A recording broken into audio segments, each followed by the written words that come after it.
you're so hard to find. Leaving a band, it's like you're divorcing 5 people. My feet kind of look like that when I play. I play on the balls of my feet with my heels up. Actually, few people know this, but I actually almost ended up in Job for a Cowboy before Black Dahlia. Okay. He's doing the double with his right foot to get those little gallops. That band, it's one giant family. The people that were there in the past, the people that are there now, like it's like just one big family. Dude, Shannon, how's it going? good. How are you? Living the dream. Yeah, it's been like 10 years since your last interview. It's been quite a long time, yeah. So my goal for this one is not to fuck it up, because if I do, I feel like we won't see you again for like another 10 years. These 10 years, how have you been?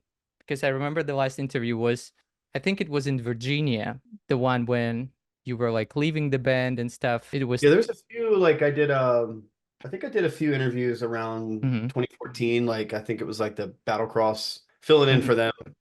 I did some tours filling in with them, and I got picked up for a few interviews. It's been like nothing since. So happy to finally meet you. Like it's been a dream to interview you, and let me be honest, you're so fucking hard to find.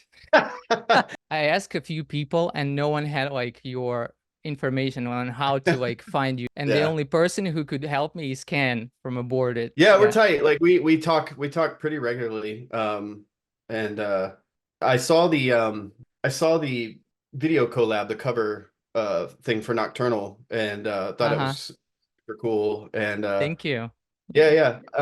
Left a comment on it, and I leave comments on stuff here and there, but a lot of people don't look at it. And I've even had people tell me that they didn't think it was actually me. I've Okay. had that YouTube channel for forever, and I don't really post anything on it. I think I've posted 2 things ever. Um, Yeah, there but are yeah, two I don't videos have I have there. no media, like none. Like not whatsoever. Only No. only your email account. Okay. Yeah. Yeah, that's the question that I wanted to ask. Is there like a particular reason that you just don't have any, or you just never There's bothered? there's a pile of reasons why I don't have social media. Okay. And it's like just everyone's got different feelings on social media and Mm-hmm. they like and don't like about it. And I had some social media years back, Mm-hmm. at least an Instagram at one point when it was relatively new, and it was always kind of like a chore for me to post anything. It just wasn't something that I felt like doing. It wasn't like a natural like if I'm doing something. Most people, you see people whip out their phones all the time and they're almost living through the screen. They're hardly even experiencing something for themselves.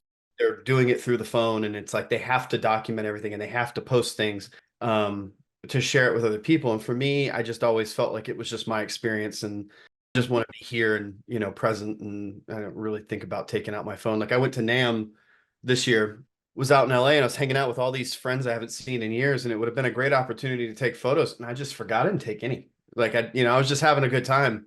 And so I don't know. Social media has never really been my thing. Mm-hmm. I think it can be really toxic. I understand how it's useful for a lot of people for business and things like that. And I understand it can be nice to like keep in touch with people. But my whole thought when I deleted my Instagram was like, if I matter to people enough, they either have my number or contact info or they can find it. You know what I mean? They can get it. Yeah. That You may or do may not matter be to true, us, but my man, to the metal drumming community. We found you, finally. it's not that I don't, it's not that I like Mm-hmm. just don't want to talk to people or anything. That's not it Uh-huh. at all.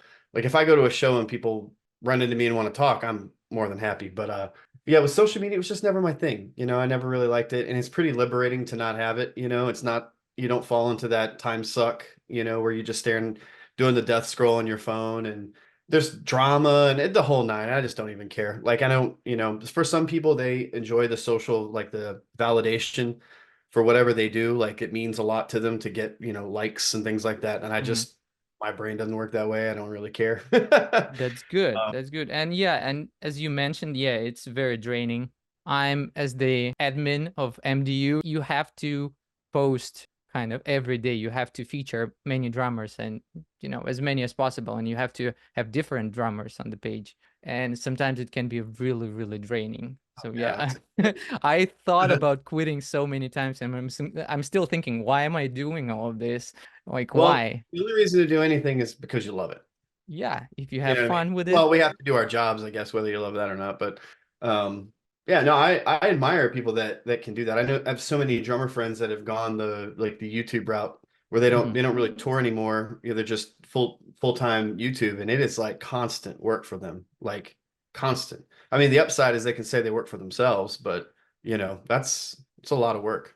But the downside is the algorithm. One day you're relevant, you're getting a lot of money, and another day you're not getting shit Yeah. because, it has the pros and cons for Oh, sure. It sure. does. Yeah. Okay. So there are a lot of things I want to talk to you about, like lots of things. I don't know if we'll cover everything, but if we don't, it's fine. And I just this past week I got into this Shannon Lucas rabbit hole to find as many things as possible. So let me start with this thing. So I'm gonna tell you your like biography, and you tell me if the things are correct or not. Okay. Okay, and you will add some things. Okay. So first, you started when you started playing when you were 13 or 14, right? Yeah, somewhere around there. Right. It was the guitar first, Correct. Yeah, you can right? It see. was the There's guitars. You can't even see them in the room, but there's guitars like all around me. yeah. I see a couple over there.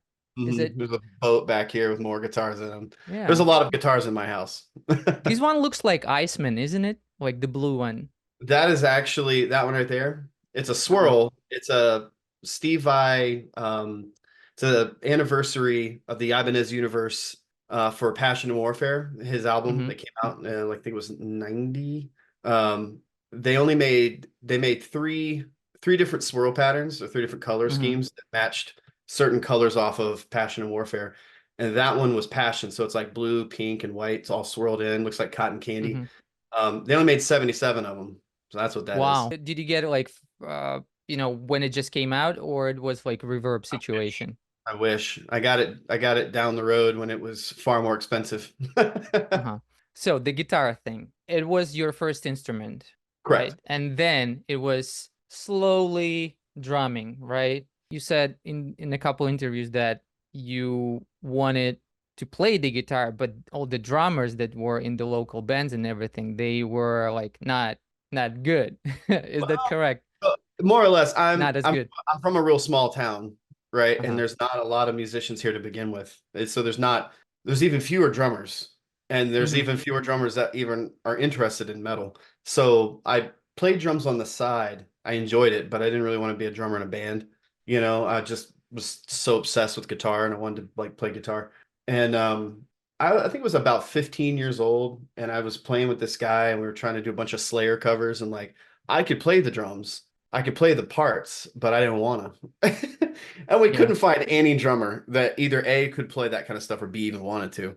You know, the best that you were going to find around here was somebody that might want to play like Rage Against the Machine, right? And Oh, yeah, that's the this is heaviest. in the 90s, you know, this is in like the mid to late 90s. So that was, I guess, still relevant, but he finally was like, dude, why don't you just play the drums for now? Like, you can play the stuff, you just play it, and then we can write songs, and then when we find another drummer, you can switch back over and play guitar Mhm. with me. And I was like, yeah, okay, you know, and I guess. then when it kind of became my main focus, when I had like actually was taking it more serious, um, that I really just progressed faster with drums, you know what I mean? And there's many reasons for that. I think guitar, for me, guitar is harder. You know what I mean? Like guitar is a puzzle box. There's a lot of theory behind it, and you know, it takes a lot of practice and a lot of years to wrap your head around some of that kind of stuff, and to be like a shredder. You know, for me, there's less notes, right? You know, you have the amount of notes you have is how many drums and cymbals you have. And so really, like, I could just listen to songs and I could kind of pick out like kind of what they were doing, and then I could just Mhm. mimic it, you know. And yeah, just it all just kind of snowballed from there. Yeah, it was but when you were learning how to play drums, you had it was the Sick Drummer, I think it was the Sick Drummer interview. You said that you were doing the drum corps, right? Yeah, You yeah, yeah. Yeah. And so there you learned all these paradiddles, all these rudiments and stuff. Is that correct? Yeah, yeah, yeah. More or less like hand stuff, patterns and things like that. As far as playing on a kit, I didn't really do that in school, so it was just kind of like just figure it out. Um, listen and just kind of mimic what you hear. For how long was it? For how long were you doing that at school? Was it like a couple years or was it? Yeah, a few years, like maybe 3 or 4 years. Hmm. Um, I And even did like then band in like high school, and I played quads, so I had like four drums, and ah, it was a bit more busy, which I think it kept my attention. But then when I started to kind of have my own bands and wanted to make practice, and like I wanted to like maybe play a local show, like all of a sudden school band just it was in the way, so I had to kind of make a choice. So I quit doing that mm. for my last year or two of high school. But was anyone from your family who um played instruments or no? No, No one? no, that's the funny thing. I didn't really come from a musical family. Hmm. They were very supportive, very extremely supportive. I take that back. My uncle played drums. I wasn't around it a ton. Like I saw him play a little bit when I was a little kid. He played in like country bands, and they Hmm. played locally here in the area and stuff like that. So actually, the first kit I actually ever really played on was like one of his really old kits that he just gave to me when I was like in my teens. So the kit was like older than I was at that point, and didn't even have like bottom heads or anything, Oof. like it was like a youth kit from who I don't know when it was made. Didn't have cymbals at the time, so I was like just beating on rims and stuff, um and then once I think I showed that I could play, my parents were like, okay, and they took it serious and they bought me like my first kit and a couple cymbals, and it was kind of like that with guitar, got my first guitar, and then like once I spent a year or so like and showed that I was like really into it and I was learning and Mhm. could play, then they were like, okay, and then they upgraded me. They really went all out. Yeah, they reminds me of Ken's family, you know. Oh, Uh very, yeah, very musical. His dad, very, yeah, very supportive, yeah, just if the kid has a dream, so why not? yeah, It's just, but with the guitar, do you so you not probably, you definitely play right now. Did oh yeah. you did you get to the level of like sweep picking and stuff or I do a little bit of it. Mhm.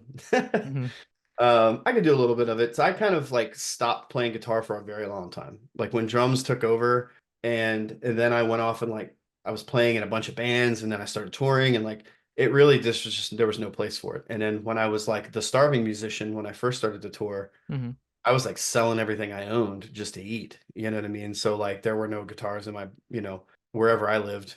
So Wow. you would think like being on tour with all these musicians that I would just pick up guitars and noodle, but I just didn't. I think like once it got to a point where it was so long, I didn't know what to play when I picked one up. It's like I could remember like old, just classic old riffs, like some from Slayer, Metallica, or whatever, but I don't think I knew what to play, and that was discouraging, so I just didn't do it.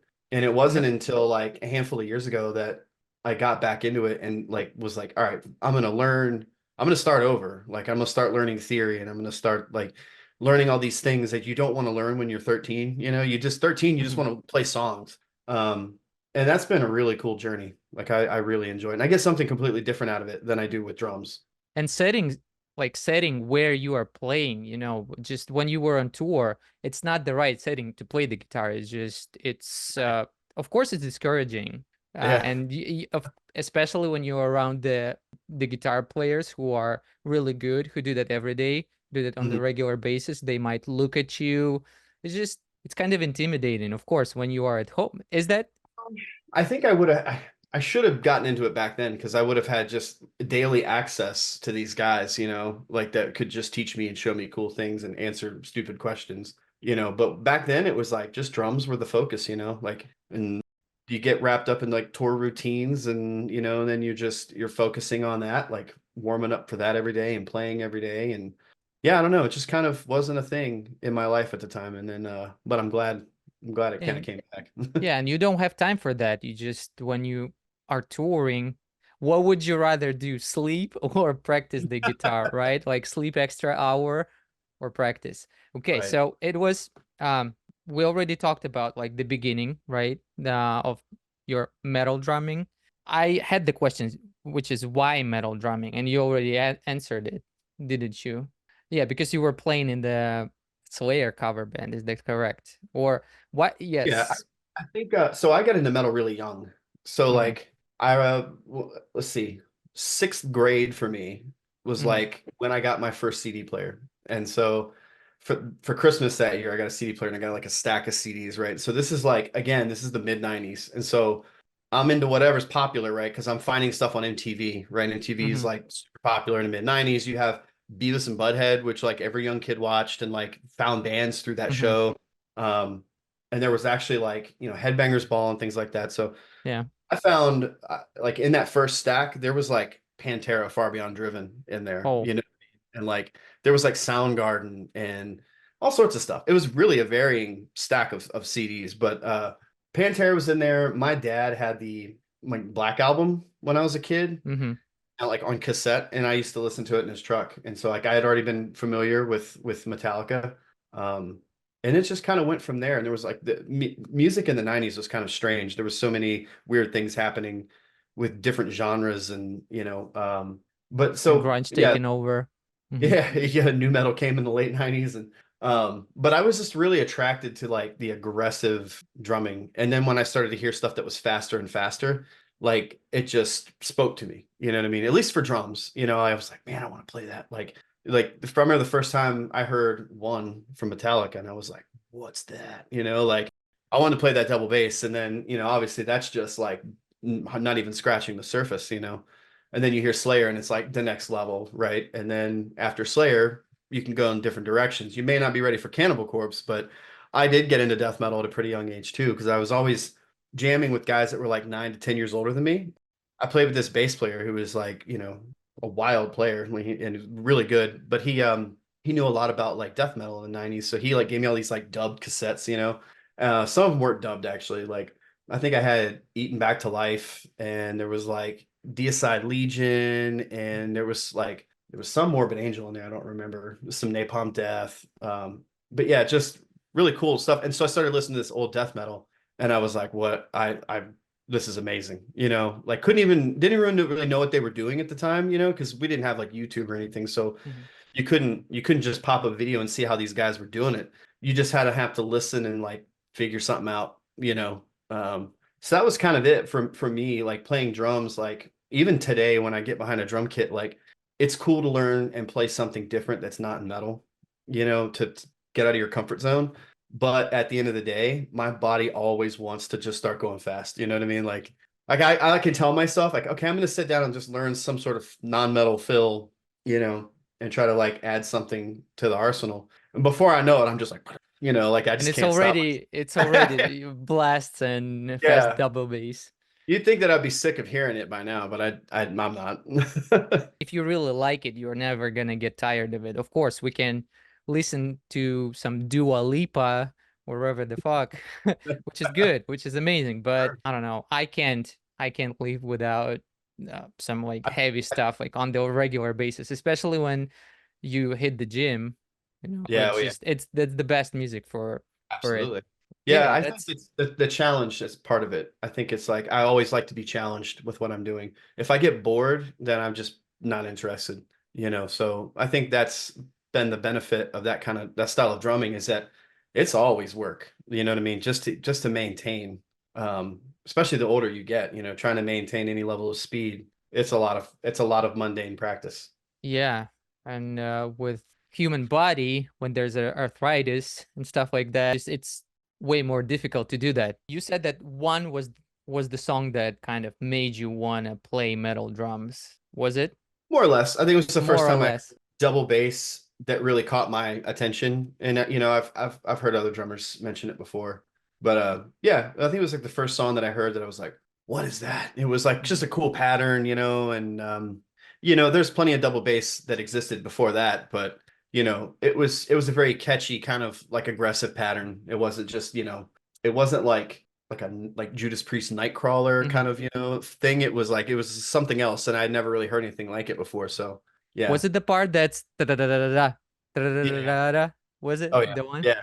Yeah, that's a catchy part. That's a catchy part. For me, it was the first song that made me want to play like metal drums was, have you heard the band The Haunted? Oh yeah, The track which is Bury Your Dead. It's oh yeah. I heard it and like, what the fuck is this? Hmm. This is something, out of this world. And how the guy how is the guy playing so fast? And you probably were like that. You're like, how did he play like that? And what is the mechanics behind it? And then I want to do it too. That's correct. Is that Yeah. correct? So yeah, Yeah. it was first it was a lot of local bands. So you mentioned the Slayer tribute. There was the another local band that I saw the video of, which starts with M. I forgot. It was Uh, like a Mens Rea. metalcore band. Mens Rea. Yeah. So there's where I live, where I'm from, which is here. There's not really a Okay. scene. There's no like, there's not many, there's cover bands here, right? And they don't play real bars and clubs. They play, well, they play bars, but they don't play like bars that like a metal band would play at. Like they don't play at actual venues. There's nothing like that here. So when I got older into my later teens, like I decided, you know what, it's not going to happen for me here. Richmond, Virginia is like 2 hours away. There's like a scene there. There's all these bands from there. You know, Lamb of God is from Richmond, Virginia, and back then half of Darkest Hour was from Richmond, Virginia, and Guar is from Richmond, Virginia. There's a Mhm. whole bunch of bands that have been from Richmond that have done well, and I thought, you know what, I'm gonna go there. That'll happen. So I ended up in Richmond, and really quickly I ended up. There was a back in the day there was a website called Punchline Mag in Richmond, and it was kind of like an online Mhm. zine or like a classified for musicians, for musicians and artists. And so I just kind of got on there and I made some sort of little post like, want this is what I want to do, whatever kind of music I wanted to play.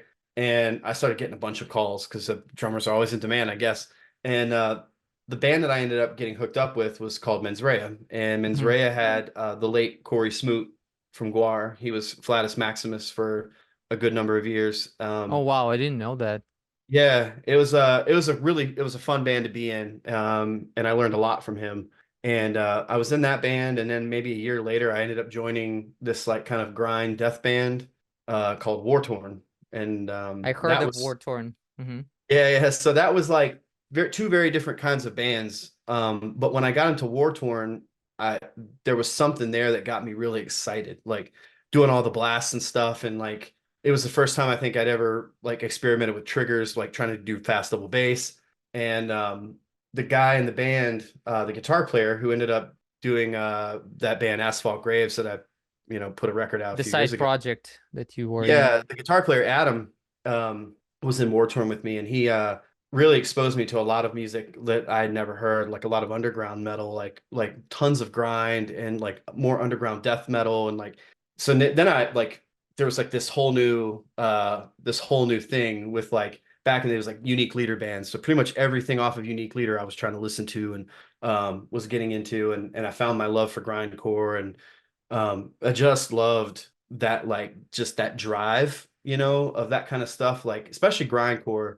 There's like there's such a chaotic aggressiveness to that kind of like style of music, and I really took to it. And so then I was in two bands in Richmond, Uh-huh. and playing some shows here and there, local shows, which is far bigger than I was doing here where I grew up, but um then Guar would occasionally have us open up shows. And then that was like, they have like a built-in audience. I mean, they've always had a built-in audience, you know what I mean? So all their shows were like decent size, especially for a band like that. And for me, who had never played shows that big.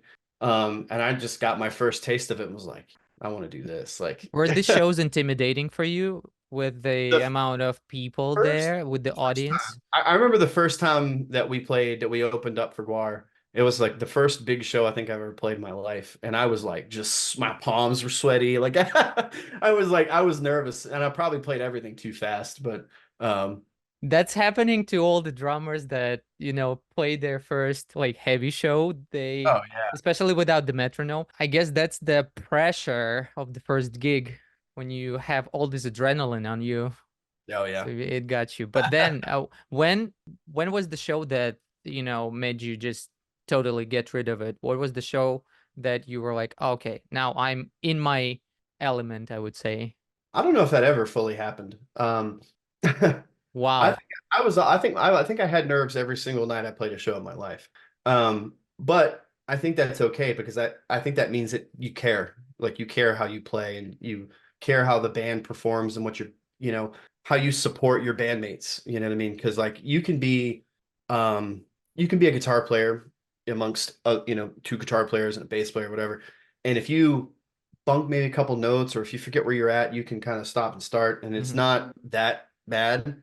But if you're the drummer and you forget where you are, like you're gonna derail, and your band's gonna be upset with you, and the crowd's gonna go, ugh, you know. So there's a lot of pressure, I think, on drummers that I don't think maybe a lot of people know about. And there's a there's a lot of conversation that I've had with different drummers that have toured and played this kind of music, where we talk about that kind of stuff, like the level of stress and even anxiety that comes along with, you know, the having to play every night, you know, and whether you feel good or not, and if you're tired or not, maybe you hadn't even hardly had any sleep, but you're expected to be like a machine, and the stuff that you're playing, you know, is kind of like the kind of at the peak of like what a human body can do, you know. And there's a lot of stress that comes along with that. And I think we put some of that on ourselves, you know, like if you have like a high bar for your playing, you know, yes, it can make you grow as a musician, but it can also stress you out. Yeah, it can So shorten your life, I guess, with the I stress and guess, stuff. I mean, it got better. That was like the first show, but it changed. You know, the stress then was different. You know what I mean? Um, I think I was maybe a little less stressed when I was younger, because you're just not thinking about all the details and stuff. As you get older and you mature, and you mature as a musician, you know, now you're thinking about technique and endurance, and you know, are my strokes nice and even? Like, you know, if I don't want to pop the snare if I'm blasting, right? Because then it's going to be this loud hit in the middle of everything. And we play to the click, you know, in Black Dahlia, like everything live was to the click. And so now you're listening to that. And on a good night, you're ahead of it, and that's great. And on a bad night, you're chasing it, right? So now there's like all these extra elements that you're thinking about. And the more complicated the music is, the more demanding it is, the more you have to think about. And so as I got older, the stress changed, you know, and it became greater, you know. I think um, when you're young, it's just about pure fun, right? It's like being a kid, you know, like it's what they call like childlike wonderment, you know. Kids, these young kids pick up instruments and they play, like they're not thinking about technique, they're not thinking about their posture, and you know, they're just jamming and they're just happy to be doing it. You know what I mean? And we sometimes lose sight of that down the road when we start to learn all this technique and all these things that we're supposed to think about while we're playing, and it can take away from like the feeling and the performance, if that makes any sense. But It does. I It don't think the stress ever left. Do you have this kind of situation when you just screw up a little bit and the stress goes up, Oh or yeah. you try to like calm down? Maybe you, I don't know, have some techniques how to do that, or That's a battle. Like that's a never-ending battle. You know what I mean? Like some people, it depends on your personality type, I think. Like some people just don't let things bother them that much, you know, and they can play a show where they just don't play their greatest, and they can walk off and go, whatever. whatever. Like can't win them all, and that's a great attitude to have. But not everybody can do that, you know. Like I've toured with guys that were like that, and I envied them, you know, because it just didn't ruin their day. And then I've met guys that would like they're ready to break stuff if they, you know, walked off stage from a bad set. And I understand, because it can feel really embarrassing, you know. Chances are nobody heard what you heard. That's usually the case. Like we'll hear ourselves do something when we're playing, and we'll go, "Oh God, like that was the worst show I think I ever played. I couldn't get it together, you know." And people would come up after the show and be like, "That was the best show I've ever seen." And I'm like, "Were we at the same show?" Hmm. You know, but we just we're really tuned into exactly what we're doing on stage, and out front we have to remember things are very, very loud, that lots of things are happening, and you don't get the level of like detail that you get with ears or something like that on a stage. You know what I mean? Like it's loud on a stage, but not nearly as loud as it is out front. But it can put you in like a negative headspace if you make some mistakes, because then it introduces that like that voice in your head that creates doubt. Oh, you're having a bad night. Oh, don't screw up this next part. It's hard. You're having a bad night. I hope you can do this long kick, you know, double bass run without burning out because you're tired tonight, you know? Whereas if you weren't thinking those negative things, you probably would just go right through it. Like muscle Hmm. memory can really take you most of the way through things, but as soon as you overthink, you just are throwing up roadblocks left and right. And so a couple little screw ups, yeah. So yeah, and especially with bands like All That Remains and Black Dahlia, where, as you said before, the level of technicality there, especially Dahlia, like if you fuck up, band members will just definitely hear that, even if it's a minor one. Right. Yeah. Let's talk about All That Remains, actually. So you said that you were in Richmond in the local scene. How did the guys reach out to you? How did it happen? The story there is we actually through Guar. Guar had taken out All That Remains and Dying Fetus on the tour. Guar was really, they loved taking bands out that had funny names. So sometimes it seemed like an unlikely, mix of bands, but but it worked. And we got to that band in Mens Rea at the time opened up a handful of shows for that tour. And the last one, I had heard All That Remains, and I had seen, I think it was like a video off of the This Dark and Hard album, and I thought, man, like the songs are really cool. But like the drums were a little too, a little too simple for me. Mediocre. I mean, it was just very straightforward. There was nothing flashy or fast about it, and I'm like, man, this band would really like if they had some like really like crazy drums. Like I think it would be sick, It would elevate the band, right? Oh, for sure. And then of course I caught their set, and like the guitar stuff was just unreal. It was so good, And I actually became friends with Matt Dice, the bass player, who's now back in the band. Just hanging out at the shows before and after, and they, he had caught my set, and like the guitar player Mike Martin, I think he had caught us play as well. And we were just having a conversation, and I basically was like, yeah, I just want to go on tour. Like I was getting my first little taste of it, and I knew it was like about to be over. I had to go home, and I was like, man, I just want to tour. And they were, join our band, because they toured a lot, I guess. And I was like, all right, and it was kind of like a joke, but there was like a bit of seriousness in there. And I think, they wanted to really elevate in the drum department. I think they wanted to, because they were up against other New England, bands like that. They were from the area with Killswitch Engage and Unearth and Shadows Fall and all that stuff. So I think it was important for them to, put themselves, to step out of that a little bit and, show what they got, and not live in anyone's shadow.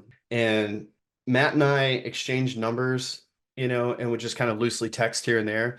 And a few weeks later, I got a call from Phil Labonte, and he was like, "Hey man, it's Phil."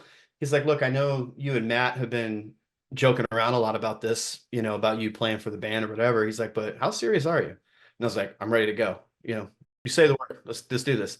And he was like, "All right, we'll check it out. We're going to go on this tour, and so you got like a month. Go ahead and learn This Dark and Heart, the whole album, and then when the tour's over, we're going to try you out." And I was like, "Okay." That was a long time to sit and wait for me. You know what I mean? They were busy, and I'm over here just going, I have like over a month before I know whether I'm going to get this job or not. I was like stressing out about it. Well, before the tour was over, they were coming through Richmond, and I went and hung out with them, and Phil was like, "Where do you practice?" And I was like, "Oh, we practice like out here, and it's like 30 minutes away." And I was like, it's like kind of like a storage unit that we had kind of converted and soundproofed, and you can get in at any hour, and play. And he was like, you want to pick a couple of us up tonight and take us over there?" And it was kind of really awkward. Like I even feel bad telling the story, but like I ended up picking up Phil, Ollie, and Matt in my car. And I think Mike stayed at the hotel with their drummer, because he didn't know. And I drove us over to the practice thing, and we banged out a song, and Phil was like, "Sweet." And then he was like, "I'm gonna play a riff," because he can play guitar too. He's like, "I'm gonna play a riff, and you just play something over top of it, whatever you hear." But I kind of knew what he wanted to hear, and I kind of knew it was appropriate for their material. So it was like thrash beat followed with just some like double bass, and he was like, "You're the guy." It was like that quick and easy. And so basically I just waited until their tour ended, and then they drove down from Massachusetts and picked up all my drums and stuff in their trailer, and I drove in my car with boxes and totes of my shit and followed them up to Mass, and that was it. I was like, "I'm moving." Yeah, and then the drummer found out, right? Yeah, they had to have a talk with him at the end of their tour, I guess, and let him go. And hopefully there was no hard feelings there. But yeah, I remember in the documentary they said that he's like a rock drummer, yeah, not the one who would do like fast 250 He was BPM. very solid at what he did. You know what I mean? I'm not knocking him at all. It just wasn't Mhm. my style, you know what I mean? And it wasn't what I would have wanted to have heard. You know, and you got to think too, at the time, Unearth had just put out The Oncoming Storm, and the drums on it were killer. You know what I mean? That's a great album. You know, so they're in a scene having to compete with guys like that and Jason Bittner and, you know, of course, Killswitch Engage, they're like an anomaly, you know, they're larger than life. So they really had to do something to stand out. And I think drums were the answer for that. Yeah, and the fall of Ideals is the proof of that, because I think it's the first metalcore album that actually had death metal drumming. Like Probably. right on. For example, take the songs like This Calling, right? Take the song like Wick Wield or Yeah. Indictment. All of them have crazy double bass. All of them have blasts. Maybe I'm wrong. Maybe Trivium. I remember Ascendancy. It just had a lot of double bass. It didn't have blasts. Mm-hmm. Right. Maybe people in the comments are gonna be, no, that was this band that fucking Everyone's you gonna have their forget. opinion, I'm But sure, but yeah, at the same time, it's crazy. I remember I heard This Calling and I'm like, what the fuck? It was the Saw movie, the end of it, and I'm like, chorus kicked in and the double bass was so fast. I've never heard anything like that with, with with clean vocals clean over it. vocals and Yeah. double bass at the same time. It was mind blowing. And I had to, watch the movie till the fucking end Credits. credits. Yeah. I found the band. This is probably like one of the, ways to find out about you, the Saw movie. And yeah, I was blown away. I haven't heard anything like that. So, and my question is, with the Fall of Ideals album, were you like involved in writing all these parts? Or everything was pre-written? No, No? we wrote all of it together in a room. Like Oh, this is like this is we're writing the album in like 2005, right? And so like we're touring and we're writing a little bit in between. This Calling was the first song that we wrote together. We actually toured it before the album was ever recorded, just to try it out. We did a tour with Arch Enemy and we played it on that tour. And I'm sure it varied a little bit from the recorded version, but for the most part, the structure was the same. But yeah, like this is like before everybody had laptops. Like a lot of people did, but there was a lot of people that didn't have laptops, and either people that didn't have software or know how to record themselves. So like we didn't have that luxury at the time. Um, so we literally just got in a room multiple days a week and just played, and it was loud, and it was, Phil would hang out and just kind of sit and listen, and then like he would have ideas, and it was a lot of like me and Ollie and Mike, just Ollie would come to the table with, if not a whole song, a bunch of parts that meant to go together. And the challenging thing for me, there were two things that were challenging. Number one, I have no guardrails. You know what I mean? Like he's not telling me I'm hearing this kind of beat over it. He's just coming to the table with riffs, and I'm like trying to interpret or think in my mind like, okay, there's like 20 things I could play over this. What's the direction, you know what I mean, that I'm hearing? And there wasn't really any of that coming from the band. And a lot of projects that I've done, the guitar players were really good at like kind of saying, I'm hearing something like this. Like, here's your freedom, do what you want to do, but here's like a skeleton of a song. And this part I'm hearing like a blast, and this part over here, like whatever you do, just accent these things with the guitar.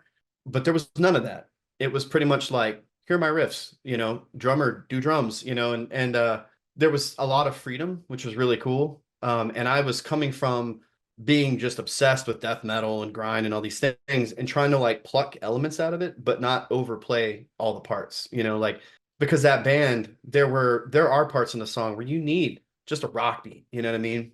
Or you need like the disco beat, what they call it. But and then there were parts that required double. yeah, like There were in Not Alone, for example, right? Is a good example of yeah, this. Yeah, yeah, sure. exactly. I'm sorry, interrupted you. No, no, Hmm. no. Yeah, exactly. And so like there were parts in the song that I'm like, man, the guitars are so cool here. Like you can't bury them. They really have to shine. And when there's time for double bass, there's time for double bass. And when when we went into the studio with Adam D to record it, Phil was like, Adam may try to have you pull back on some of these parts. And so I was like kind of a little nervous, thinking, oh man, he's gonna like tell me to like take it easy and maybe don't do this double bass here and like don't do that blast beat. And but he didn't at all. And I told him, I was like, man, I thought you would like maybe try to reel some of this in. He's like, nah, I love metal drums. I was like, okay, like great. So I kind of really got to sprinkle double bass and stuff wherever, and it was encouraged. Like they really wanted a lot of double bass on the album that was like very vocal, you know. And the other challenge was that I did this on like a 4-piece kit.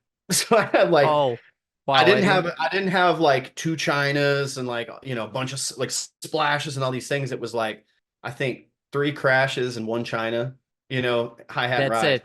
Yeah, 1 rack tom and a floor. I was basically playing like a Tommy Lee kit, you know, 2 kick drums of 1 rack.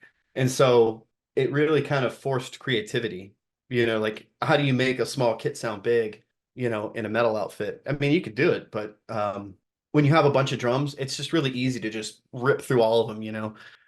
If you have less stuff, you know, you kind of got to like reach in there and find other ideas. You know, I pulled ideas from so many different like types of music and drummers at the time. Like there's a thinking Not Alone. Yeah, Not Alone. There's like a samba in the song, and that was actually influenced by Travis Barker. You know, like Oh, he did a samba on, I think it was his first Blink album that he did. And I thought it was so cool and just kind of like out of left field, but it sounded so cool in the part. And I'm like, I wonder if I could do something like that here, you know. So that's like where that idea came from. And then there was stuff in there that I pulled from like Opeth that I really liked. So yeah, it was an interesting album because of the way it was written. You know what I mean? Like that's a tough thing to get into a room with people and write an entire album together. yeah, Like, it's old school way. yeah, people Not don't do so that many anymore. people do that anymore, No. especially when people are in different states. The only band I think of that's doing that still is Archspire. You know, with Oh, the do they? they do, yeah, they do. Um, I saw like a documentary about that. They fucking practice. They go to the practice space Do. and they practice. Could you predict that it would blow up that much, the album? Not necessarily. I knew we had a good album. Like I knew we had good material. I didn't really know just how well it was going to do. And when I look back and I think about it, I think, you know, part of it's that it was they were good songs, and the other part of it I think was timing. You know, I think it was the right time in metal because metal's kind of cyclical. You know what I mean? Certain trends come and go, and things are popular and then they're not popular and they're popular again. And like it was a time in metal where metalcore, if you wanted to call it that, and I don't know why that seemed like a dirty word back in the day. Like nobody, like, don't call me metalcore. We're just a metal band. I don't know why, but it seemed like that genre had done really well, but then people were starting to want more, you know, like people were starting to like, I guess more broadly accept extreme. And so like, I remember doing Ozfest the year that that album came out, which was like the launch ramp really for the fall of Ideals. And there were bands like the Red Chord on there who, you Oh, know, have elements of lots of different things, but were also very extreme. And they were doing so well and they were so killer, you know. And there was a lot of bands like that at the time that were, you know, starting to push the envelope a little bit in stuff that was not death metal, but like, you know, maybe more broadly accepted metal. There was a bunch of stuff happening at the time. You had bands that were like trying to maybe that was like the birth of that because you had a lot of bands that wanted to sound like Meshuggah. But and there were still tons of bands doing like breakdowns and things like that. But then there was just like this new thirst for like double bass and things like that. Like people I think were ready for something like a little bit more extreme. And I think it was like a really good timing to put out an album like that because it was accessible songs in a sense as there was like catchy guitar riffs, catchy choruses, like catchy clean singing stuff, but there was like shredding and then there was like lots of double bass and then there was like, you know, Phil didn't just do like the high pitch screaming or like the mid-range stuff, he would do lows. And so like there was like a sprinkle of that extremity in there without taking people too far. You know what I mean? Like a lot of the people that I've talked to that really liked that album, a lot of them don't listen to death metal, which is fair. You know, like they may like All That Remains, but they may not listen to like Cannibal Corpse, right? So took people, I think, just enough into that like extremity realm, you know, and I think it was like needed. yeah, and this album holds up very well. So I listened to it at the gym today, and I was thinking if it came out today, it would still be good. It stands the test of time, I think.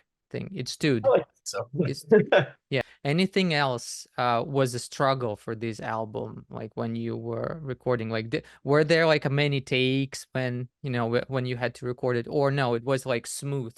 I think we had rehearsed so much that I think we kind of went in there knowing what we were going to do.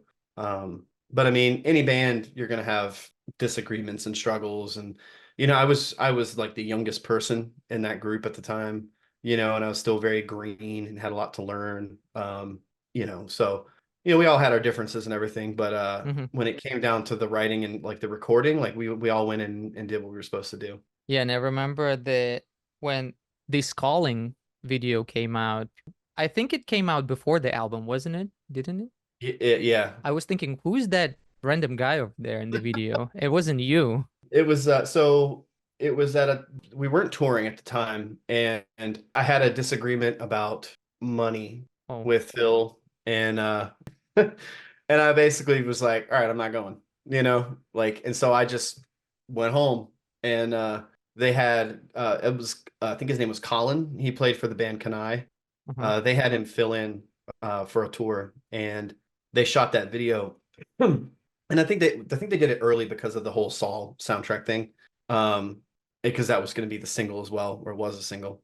And yeah, they happened to film it around the time when Colin was filling in, so he did the video.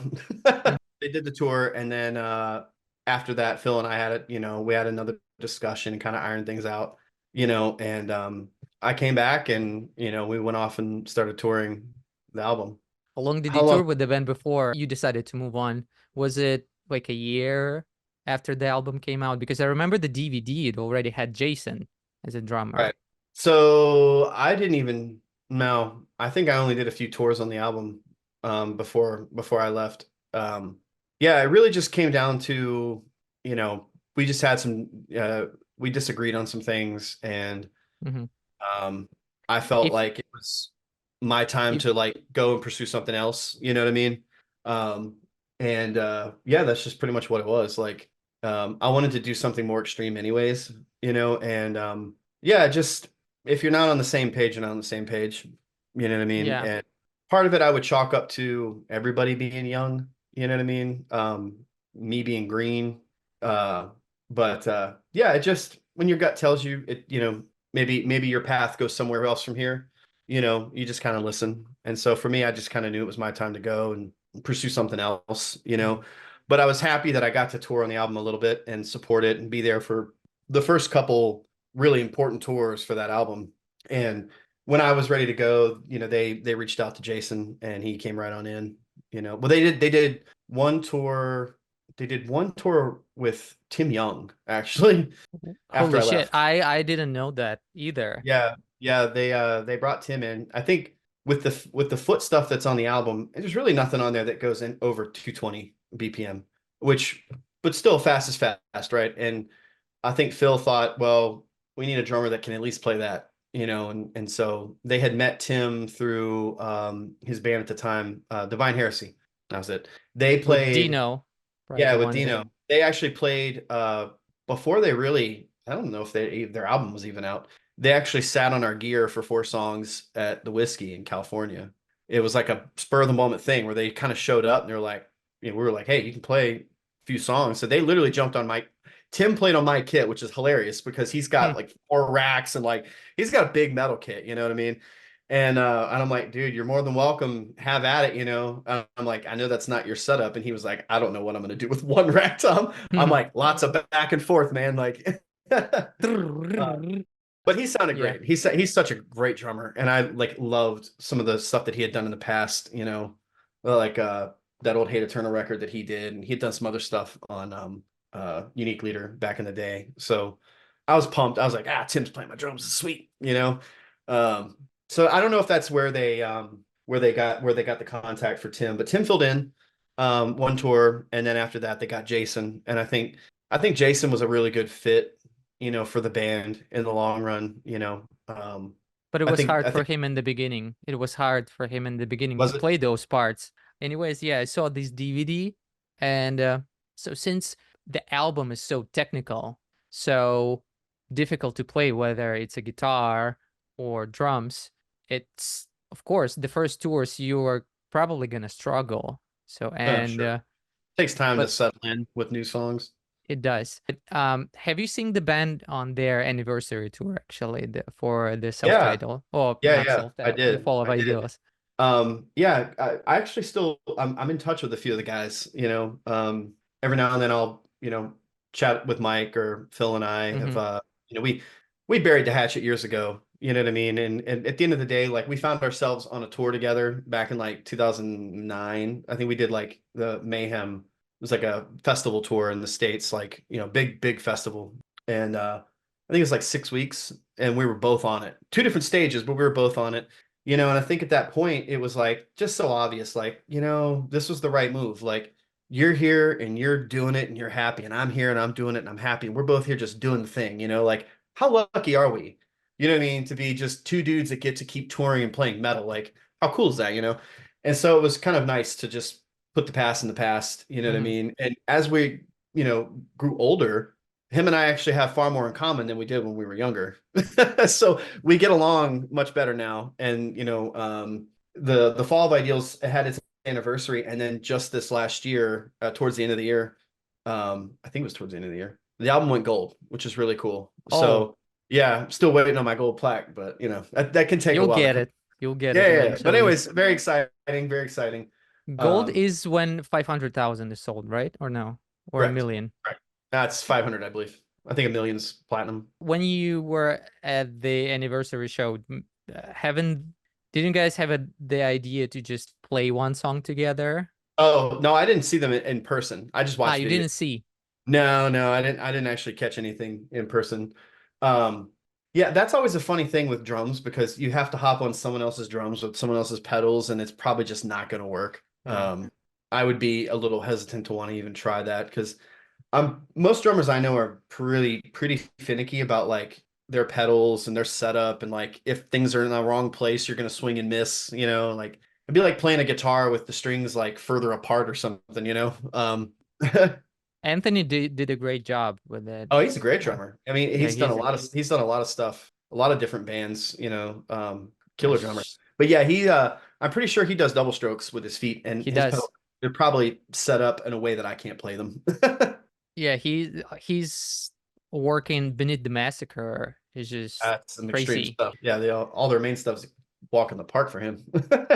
I don't know. You have again, as I tell all the drummers, you have to give yourself a credit for this amazing album, for your work that you've done there. It inspired a lot of people. It- I'm yeah, grateful for that. it did. And yeah, in the documentary, I also saw you there, like in the documentary, which is like what is it, like a 7-minute one? And what Oh yeah, yeah. I noticed a couple of things. The first thing is, uh, you look really fit. You look great right now, Thanks. right? Do you hit the gym? I do. I do. Yeah. And another thing, let's go back to the gym, because I went to Reddit, ask people on Black Dahlia, forum, is there anything that they wanted to know about? And the most liked question was, does he still use his Oh, the perfect push-ups. push-up? Yes, push-up Power Pro or Oh, that whatever the is fuck it is. funny. That is funny. I Do don't you have still them. use it? I don't even know what happened to those things. They probably got lost in the trailer somewhere, and then they probably got thrown away. Uh-huh. That's really funny. But It's, you know, yes, like, that DVD came out, and I swear, like for years after that, people would just recite stuff from it, and you're like, how do you remember that? You know, like, but I get it. It's like if there's a funny part, like you remember, like I remember the Pantera videos, like the home videos, like uh-huh. really, because I watched them so many times when I was younger. So I totally get it, you know. But Like, should we hit the bong before we do this? Like this kind of thing? Yeah, yep, or that's exactly. the fuck it. Yeah. Another thing I wanted to discuss in All That Remains segment, which is the air that I breathe music video.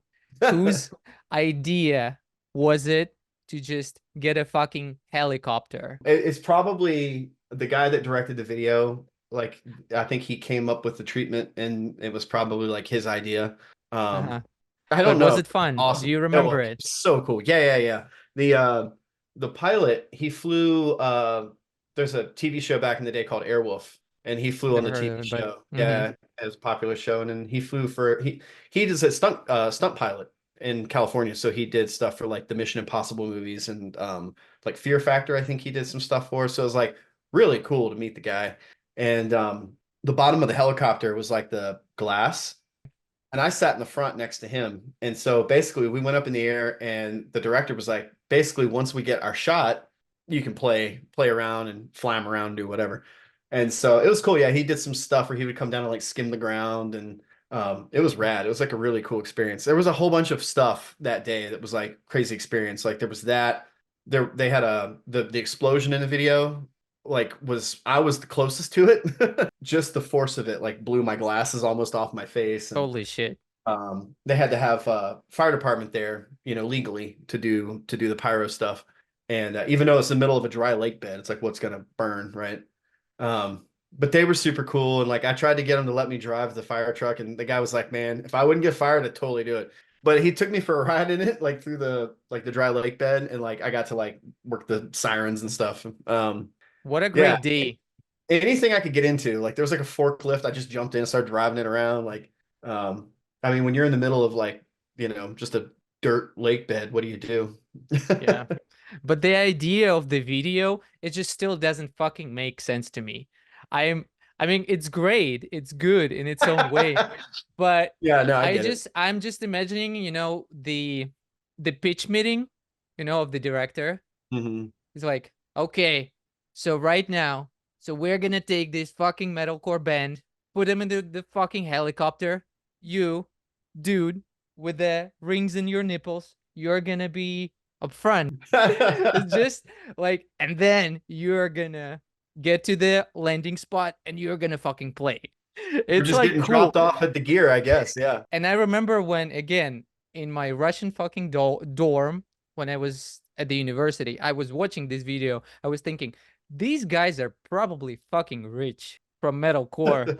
Man, Like I was eating driving all ramen, these dude. helicopters, having all these videos, having all this fun. I was literally living on couches and eating ramen. That's not even a joke. Like I was as poor could be. That's the Thriving. reality of like wanting to do that kind of stuff. Like I think there's a misconception, you know, when people think, oh, when a band gets signed and they start touring, like this money comes in, right? And I think that they think that a label buys you things or pays for things. And at the end of the day, a label's like there's kind of a bank, really. You know, like they're gonna loan you stuff and you're gonna pay it back with interest. You know, it's not, you know, people think that, oh, as a label, did they buy you your van and trailer? And you're like, no, we paid for it. Did a label buy you this? Like, nope. You know, like they don't pay us. Like we have to go tour, you know what I mean? And you To have pay to get, back. yeah, you got to get guarantees. You got to sell records. You got to get merch. And you're paying all these people before yourself. You're the last person that gets paid. And like the joke today, it's kind of a joke because it's sad. But most of the guys that I know that still are involved in touring and stuff like that, the joke is there's far more money to be made in being a tech than being the actual musician. You can go on tour and make more money as a drum tech than being the drummer for the band. That's insane. You get paid weekly, regardless of how well the band does in merch. If you're in the band, what your pay is, you know, you have to do well in merch, right? So it's kind of sad, and I think the industry's just changed so much over the years, you know, for various reasons. But it's hard. It's hard to be in a band, and especially this kind of music. You know, there's just not a lot of money in metal. You get into it because you love it. You know what I mean? You That's definitely don't get into it to make money. that's totally right. And especially right now with the merch cuts It's and bad. It's bad. The cost of it, everything is so high. You know what I mean? And and people really, bitching that they don't want to pay for like a $30 t-shirt and stuff. sure, Yeah. like shows are expensive though. You know what I mean? Well, Like shows used to be cheaper. And when shows were cheaper, people could come in and they could buy merch. But now tickets are so high that people don't have the extra scratch to come in and buy a bunch of shirts, you know? So yeah, it's changed in so many ways. You know, really when digital media took off, you know, that was kind of like the start of mhm. like the decline of like the music industry. You know, obviously like pop and hip hop and all that stuff, it's still, you know, doing just fine, I guess, but metal's Yeah, got a well, low ceiling. yeah, you have to be like Slipknot to make the money, or Metallica, or like Lamb of Yeah, God at this point. Yeah, but right. others just, well, that's the sad reality. Yes. Mhm. And but yeah, and there's nothing we can do about it but just, I guess, listen to it. Yeah, and Play music because you buy love it, I guess. Like that, yeah, have those or expectations. or have it as a hobby, right? Have it as a Yeah, hobby. But yeah, yeah. we talked about all that remains. close this chapter, right? And then comes Black Dahlia. I remember in one of the interviews, Phil said that you wanted to play heavier stuff which is one of the reasons that you joined Black Dahlia. I was a fan of the band already. You know, they had 2 albums out, and I had bought both of them because they're influenced by some of the same stuff that I was. So like I love that Swedish Gothenburg sound, and I bought Unhallowed when it came out, and I was like, this is sweet. Like I dug it, you know. And then Miasma came out when I was touring with All That Remains, and Metal Blade had some sort of like distro thing where they were selling stuff on one of the tours I was doing, like Sounds of the Underground or whatever. And I remember scooping it up from there. So that's how I got Miasma and started listening to it, and I just loved it. And I thought they really stepped it up, you know, as far as the musicianship on Miasma. And you know, they different drummer, Dave came along, and Dave was awesome. And or Zach, I mean, Dave was bass player. Yeah. Zach joined the band, and drums elevated, you know, they were really killer. And yeah, I just liked the band, and they were looking for a drummer, and I had just kind of recently become bandless, and it wasn't like a direct jump or anything. Actually, few people know this, but I actually almost ended up in Job for a Cowboy before All That Remains. I mean, before Black Dahlia. I had gone out to, they had just gotten picked up by Metal Blade. They had the Doom EP out. Doom EP. And a buddy of mine, Jonah, who played in like I Killed the Prom Queen, and he was in And then Bring Me the Horizon. Bring Me the Horizon, yeah. Yeah. He actually reached out to me and was like, hey man, there's this band that got picked up by Metal Blade, and they're supposedly like blowing up on MySpace. Like, you should check them out. And he's like, you should try out. They're looking for a drummer. And I was like, So I checked them out, and like they were so young. I think I was like in my mid-20s, and they were like 17, 18 years old. And I was like, well, they're definitely popping. You know what I mean? Like, it's not, the Doom EP was cool. It's not, it wasn't, I think at the time, it wasn't my flavor of like extreme music, but it was like, it was close. You know what I mean? Like, they were doing stuff with blasts and guttural vocals. And, you know, I remember when they kind of came out, young people that were getting into them, you know, were like, they had never heard like a pig squeal kind of thing before, which has existed long before them. You know, if you go back and listen to like Disgorge and some of the other like underground death metal, you know, that stuff had been going on for a while, but all of a sudden it's in the forefront. And Johnny is like he's an amazing vocalist, tremendous. Like, I can't say enough good things about him as a vocalist. And yeah, I kind of got hooked up with him. I went out to Arizona and tried out, and they kind of gave me the gig right away. And I was there for like about a week maybe, and it just, something in my gut told me it wasn't where I was supposed to be for whatever reason, you know. And they were lovely dudes, you know what I mean? And they went on to do a lot of great things, and they just got better and better and better. And, you know, Charn was like the drummer for that band. Like, he was the guy that should have been in the band, right? And like when they came out and he toured with them and did all those albums with them, it was very evident like he was the guy that was supposed to be there. But yeah, something told me maybe this is the band for me. So I respectfully declined and went back to Virginia and kind of hung out. And Black Dahlia was still touring. They were on like their last tour with Pierre was playing with them, the French Canadian guy, and he was great, but I don't think he wanted to be in the band. And so he had kind of said, this is my last tour. And I had kind of connected with him a little bit, and I had just coincidentally also moved to Michigan. And they were there. Yeah, like, well, I had moved there. I was dating somebody from there, and I moved up there. And I remember hitting up Brian and be like, thinking, oh, well, at least I'll know one guy, right? Maybe we can go hang out. And Brian was like, oh, you're in Michigan? And I was like, yeah, man, like, we should hang out. And he was like, are you gonna try out? And I was like, I don't know. Like, at the time I felt burnt out a little bit, and I was like, I don't know if I'm ready to commit to a band, but this is a killer band, but I don't know. I just needed a break. And so I was like, I don't know if I really want to commit to touring right now. And he was like, well, call me if you get over your tour phobia. And I was like, dang, like, you didn't want to hang. And that's a hard call out.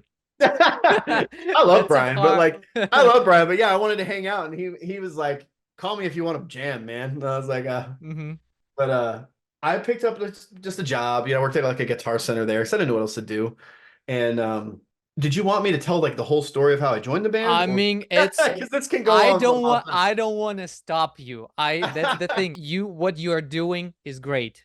You are covering all the bases because I was okay. Let me tell you what are the questions, which is joining Black Dahlia, who found whom. You already answered it, Yeah. right? Playing shows before recording. That's the thing. Before recording Nocturnal is the correct. You were just about to get into this area. So whatever you say, I'm not gonna stop you. Well, If there is any, most people have heard the Guitar Center audition. Most people have heard that story. We've told that one before. Mhm. I auditioned for them in a Guitar Center on an electronic drum kit. They just kind of stood there and watched. And but it got me like an actual practice with them. They're like, we want to see how you play with the band, with the click track and all that. So did that, got the gig. Immediately though, it was like crunch time. So you mentioned playing a show before Nocturnal. So we had to write a record, right? So we have to write a record, which ended up being Nocturnal. And I need to learn a whole set's worth of material because we have to go play New England Hardcore Metal Fest, and it was a Metal Blade anniversary.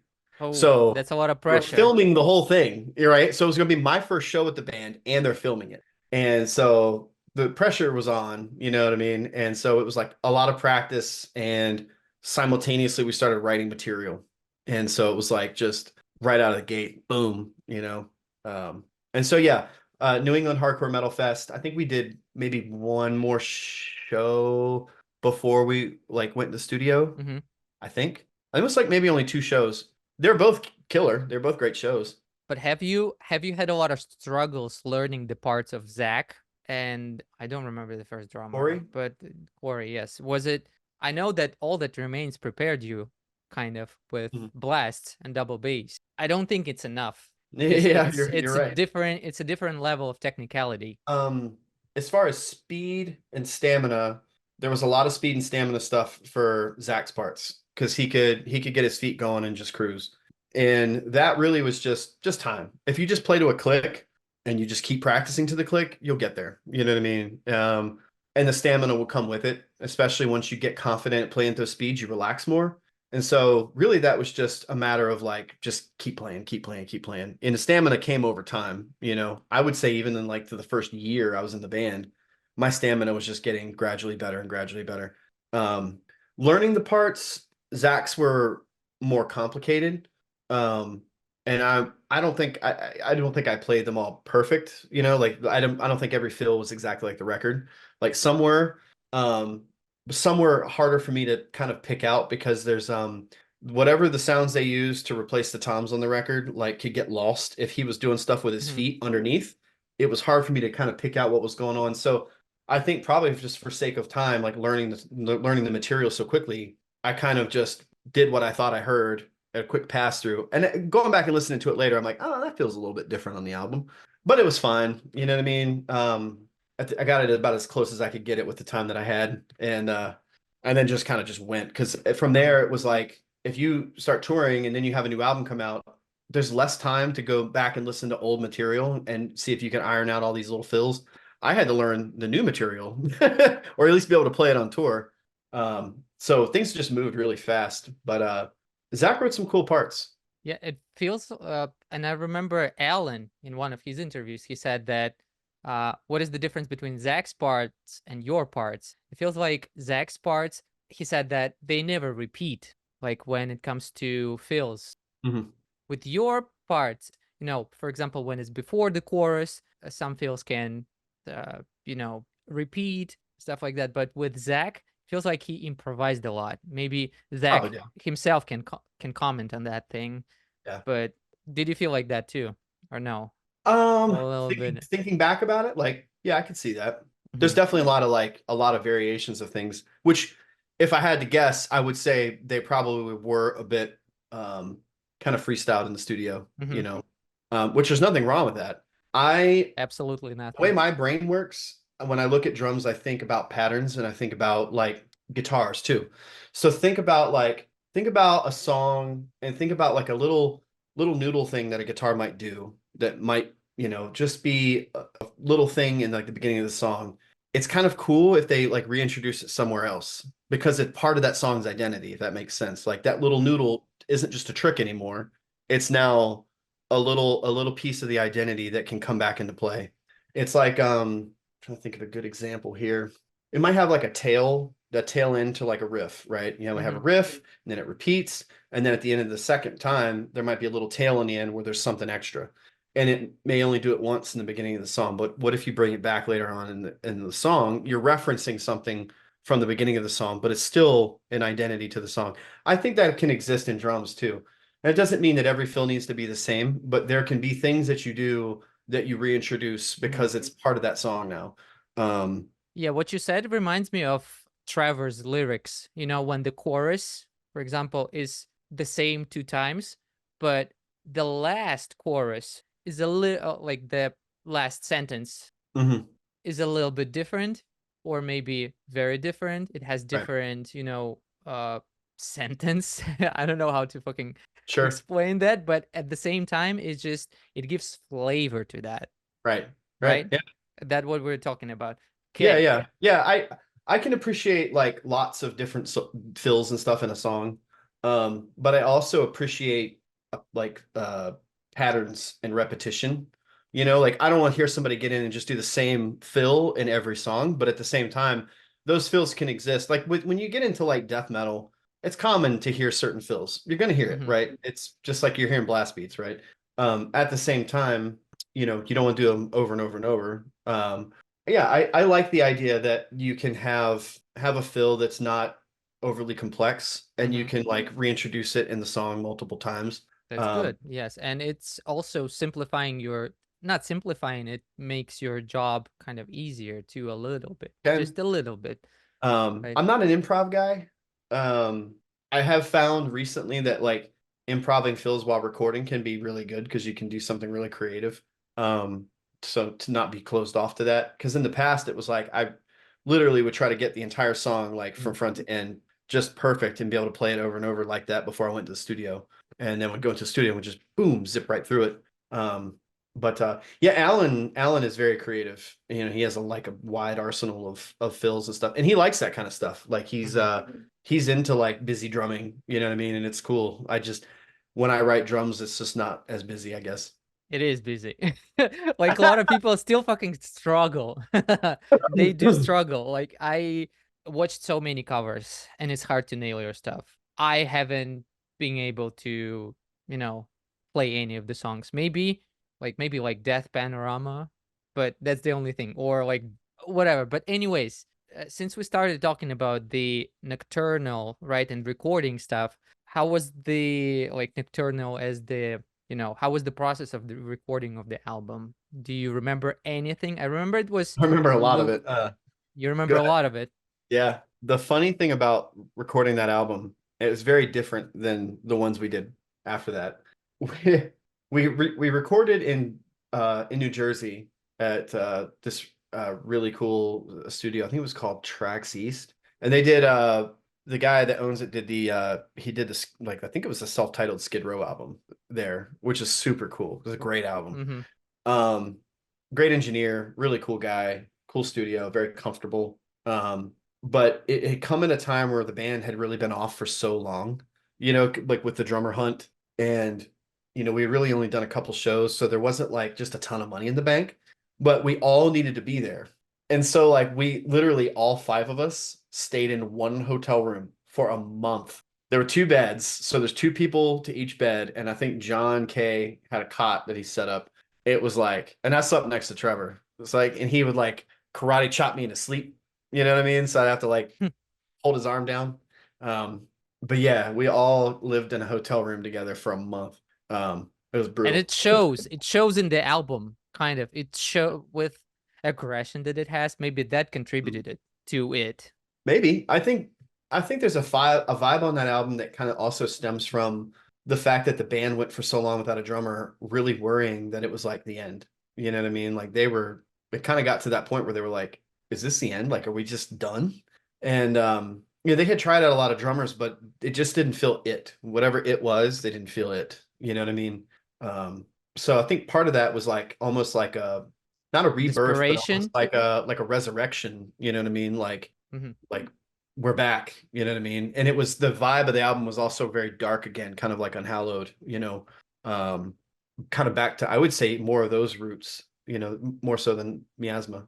Yeah, there Yeah. are songs on there that I still listen to, and like the riffs, like Brian wrote, well, pretty much all of it. Hmm. John did his solos and stuff like that. And we were all in the room, obviously working on the material together.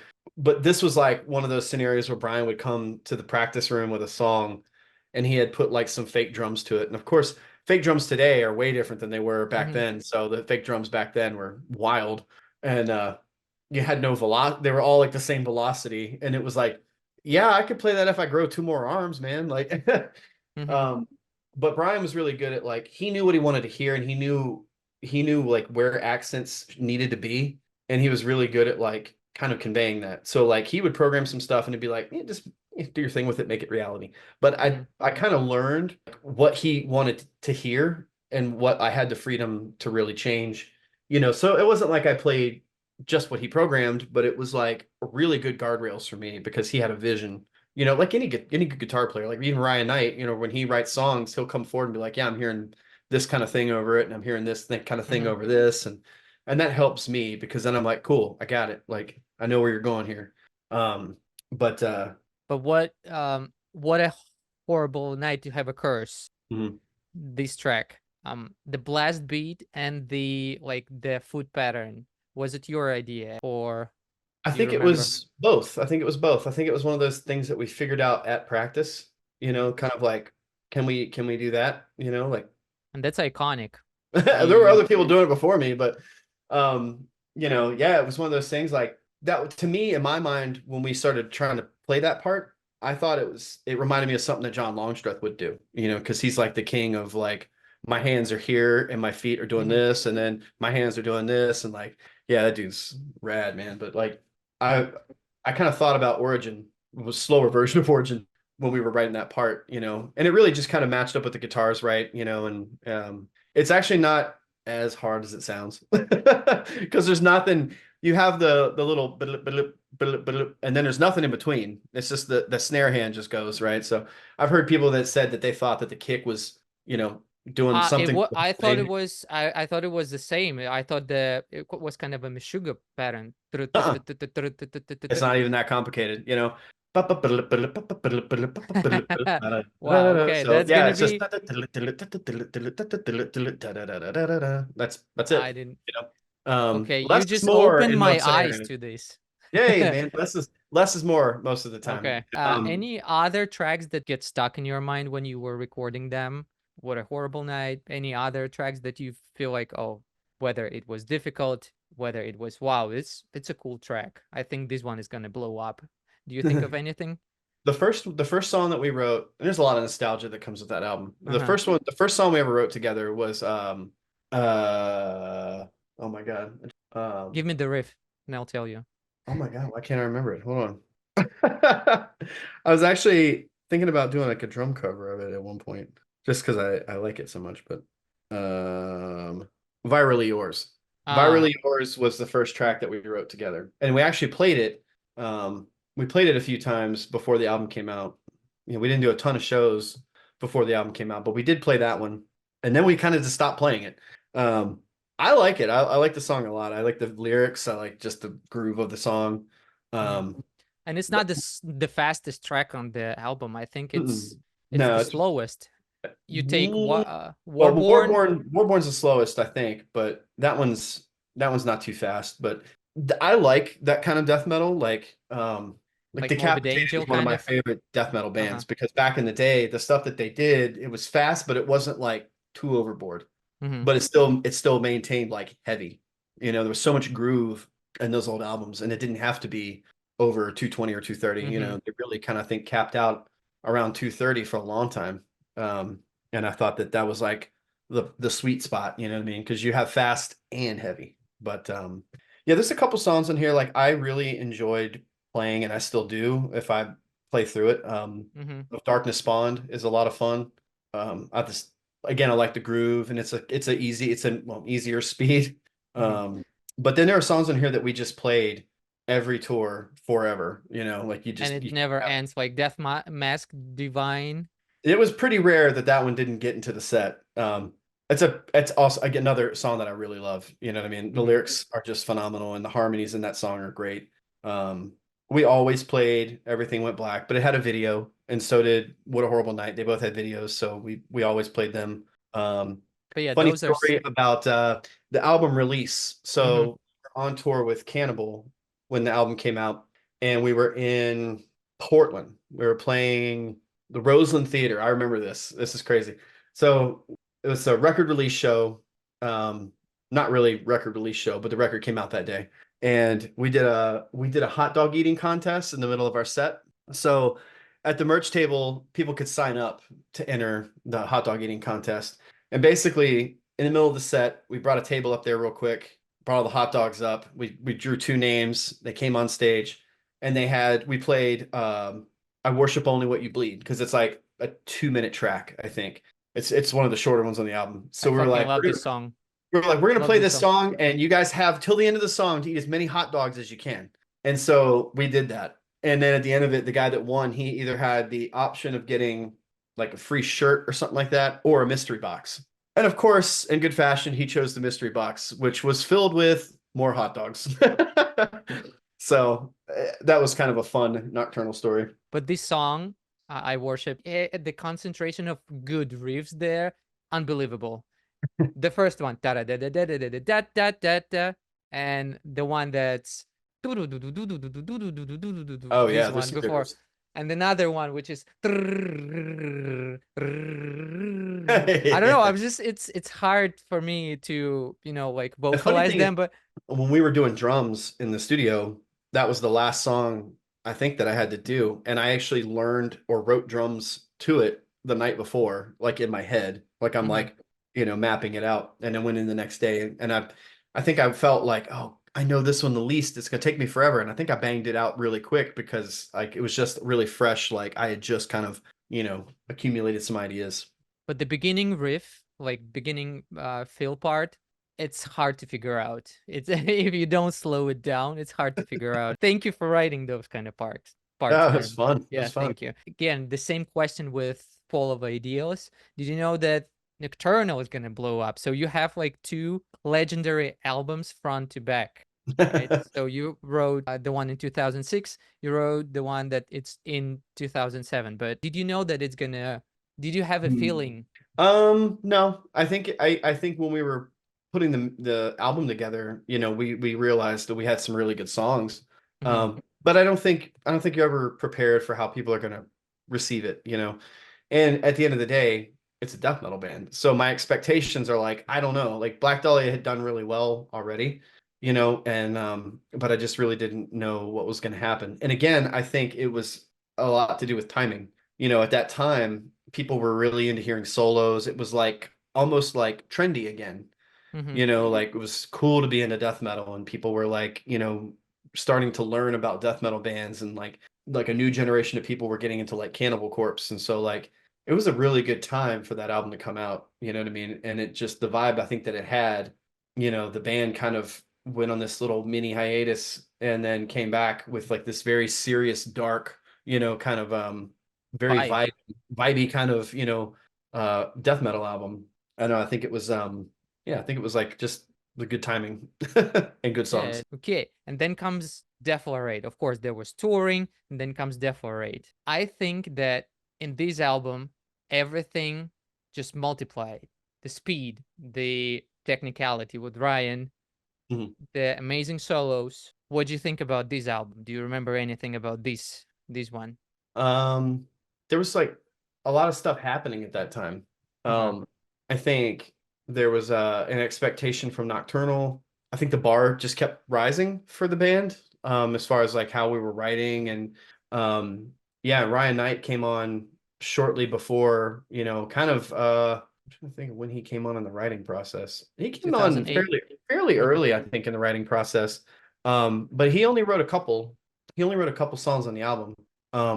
But one of them is the one that they still play like all the time. So Ryan's solos were just out of this world. You know what I mean? So a lot of stuff was changing. I personally loved the technicality on the album, and I liked how organic the album sounded. Like we really were very adamant about not quantizing. So we didn't quantize Nocturnal either, but Nocturnal had a little bit more blending than I would have liked as Hmm. far as like the sound. DEFLORATE was very organic. Like those tom sounds were mine, and they weren't sound replaced. They were real. You know, they nothing was quantized. So we just basically like get it tight, you know? Hmm. And the experience was really cool. It was different for, you know, for Mark Lewis and Jason down at Audio Hammer. You know, they weren't really comfortable, I think, at first. We're doing an album that way until we got through the drums and they were like, okay, okay. You know, because some drummers come in and it's a mess. You know what I mean? And you really have to be able to like clean things up in the Hmm. studio. So doing something organic is like out of the question, you know what I mean? Or at least that organic. So the idea was to just be very tight when you go in there. You know what I mean? So I always like to play stuff that was like pushing me, but without like going outside of like what I can do. Like it might be hard when I do it in the studio, but I should be able to within a month or so be able to play it live, right? I never wanted to go past, you know, my range. And we also weren't trying to be like a 300 BPM band. It Hmm. just wasn't our goal. Our songs really sat best in a certain BPM range, and we knew that, and wouldn't have sounded that good. You know what I mean? Yeah. It done at crazy speeds. We also based that kind of songwriting structure off of response like that we get live.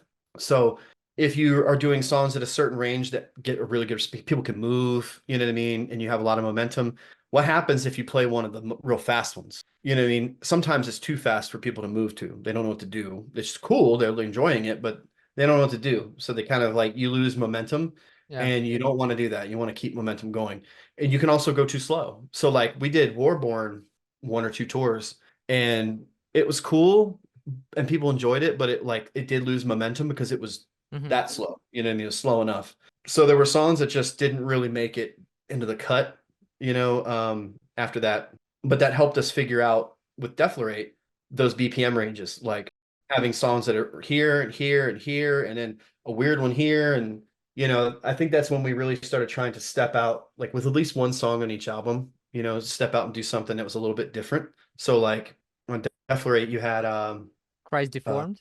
there you go, which Okay. is in 5. And that was like just different enough, you know what I mean? But it worked. You know, we ended up doing that on a few tours. That was a lot of fun. That's the mystery for me. Like one of the biggest mysteries, which is this album has it all. It's nocturnal for me personally again, but up to 10, level up 10. And it's just for some reason it was missed by a lot of people, you know. It was just that's the mystery. It didn't, yeah, I don't think it was received as well as Nocturnal. I don't think it did bad, and I don't think I think with a lot of bands, it tends to be like a every other record ordeal. Mhm. You know what I mean? And some bands it's not. um, I thought the songs were great. I think, I don't know what the formula is to have like that kind of a response to every single Mhm. record. Maybe it doesn't exist. Maybe it does. Maybe it's the Tool approach. We put an album out every like 11 years. Yeah. Um, Or maybe but the stars didn't align, you know. It's like a post on the social media, you know, just if it's the perfect time, it gets not like a lot of reach. I don't know, there's a couple things I think we learned from that. You know, one of them being like, um, we always kind of thought one word album titles were important, Mhm. and after Deflorate, we learned that it was words that most people knew or could pronounce. Because a lot that was a kind of a funny word for a lot of people, even though it's not necessarily that complex. It's not something that people have in their regular vocabulary. So like a lot of people were like, I don't know how to say it, and I don't know if I would have. I just went off of whatever Trevor said. Um, but we learned after that one is like maybe an album title that people it's like very like just easy to understand. It sticks in your head. Mhm. The same with album artwork, I think. Like Nocturnal was simplistic in a way, you know, it was like just dark. It was a dark color, you know, it wasn't like there was no question of what it was. It was a castle and there was gargoyles and Yeah. you know, and it held the vibe of the album. Deflorate to Trevor and I, the album and the color scheme behind it reminded us of an Iron Maiden cover. And we dug it. We were into it. It also kind of reminded us of like 90s death metal. you know, but just because we vibed on it doesn't mean everyone else is going to pick up the same vibe. So, but yeah, I had fun with it. It was a cool album. I remember a lot of the changes that were happening around that time. Yeah, your tour in Russia too, like the Yeah. We're Going Places DVD. Yeah. That's yeah, and your tat in the one that with like the communist one. Yeah. I'm one of the I, few that still has it, actually. are there like people who removed it or no? There were a couple people that may have covered it. I think Okay. well, in the States, everything is perceived so bizarrely. Yeah. I mean, like everybody's so offended by everything all the time. You know what I mean? And I think people just get nervous about somebody trying to cancel them for something. You know what I mean? It's whatever. Like Yeah, it's it just makes sense. it was all fun, you know, just tongue in cheek, you know. Yeah. It doesn't mean that we were communists or Yeah. anything, but it was kind of like it was, I don't know. To me it was just kind of a funny thing to do. I'm pretty sure the tattooer in Russia was like, oh my God, like Americans. Yeah. No, if it's Americans, the guy was probably fuck yeah, let's do that. He probably was having like as much fun as you did. It But maybe yeah, I don't know if he was or not, but and there was the poster story where you found a yes. fucking poster Yeah. Yeah. I with still have it. you still have it. Oh yeah. That's crazy. Like, Yeah. how crazy could it be that you found yourself in a random ass subway station, with the cow head Yeah. and the hooves? Yeah. It was wild. Like, what are the odds, you know? Yeah, And so of course I ridiculous. had to buy it. I was like, I gotta buy this. It's crazy. It's Virginia, right? You said. Yeah. Is it close to Arlington? Not that close. So if you look at the state of Virginia on a map, it's Mm-hmm. kind of like a lopsided triangle, right? And like Mm-hmm. up in that northeast corner, that's where Arlington would be. I'm like over here in the valley in the west part of the state. Like Okay. basically you have the Appalachian Mountains and you have the Blue Ridge Mountains that run down through Virginia, and I live in the valley in between the two. Yeah, that's That's sounds pretty like a lot of. rural, a lot of farms and stuff like that. Have you got a farm or something? No? I don't have a farm. I wish I did. Okay. I've got Maybe I've got later. enough little property to be, away from people enough where I can play drums at any hour and it doesn't bother anybody. It's pretty peaceful. When you are playing, do you play like a lot of Dahlia stuff or no? Every now and then, maybe. Just to have something to play. Because there's like a difference between just practicing with like a metronome and then there's playing song. And I see them as two different things, So like I can do the click chase to like, practice all that. But that doesn't mean that I'm gonna comfortably play through a song, you know. So I've been trying to do a little bit of both. The All That Remains songs are actually a good warm up. So Oh, sometimes I play some of those. They're a good warm up for me.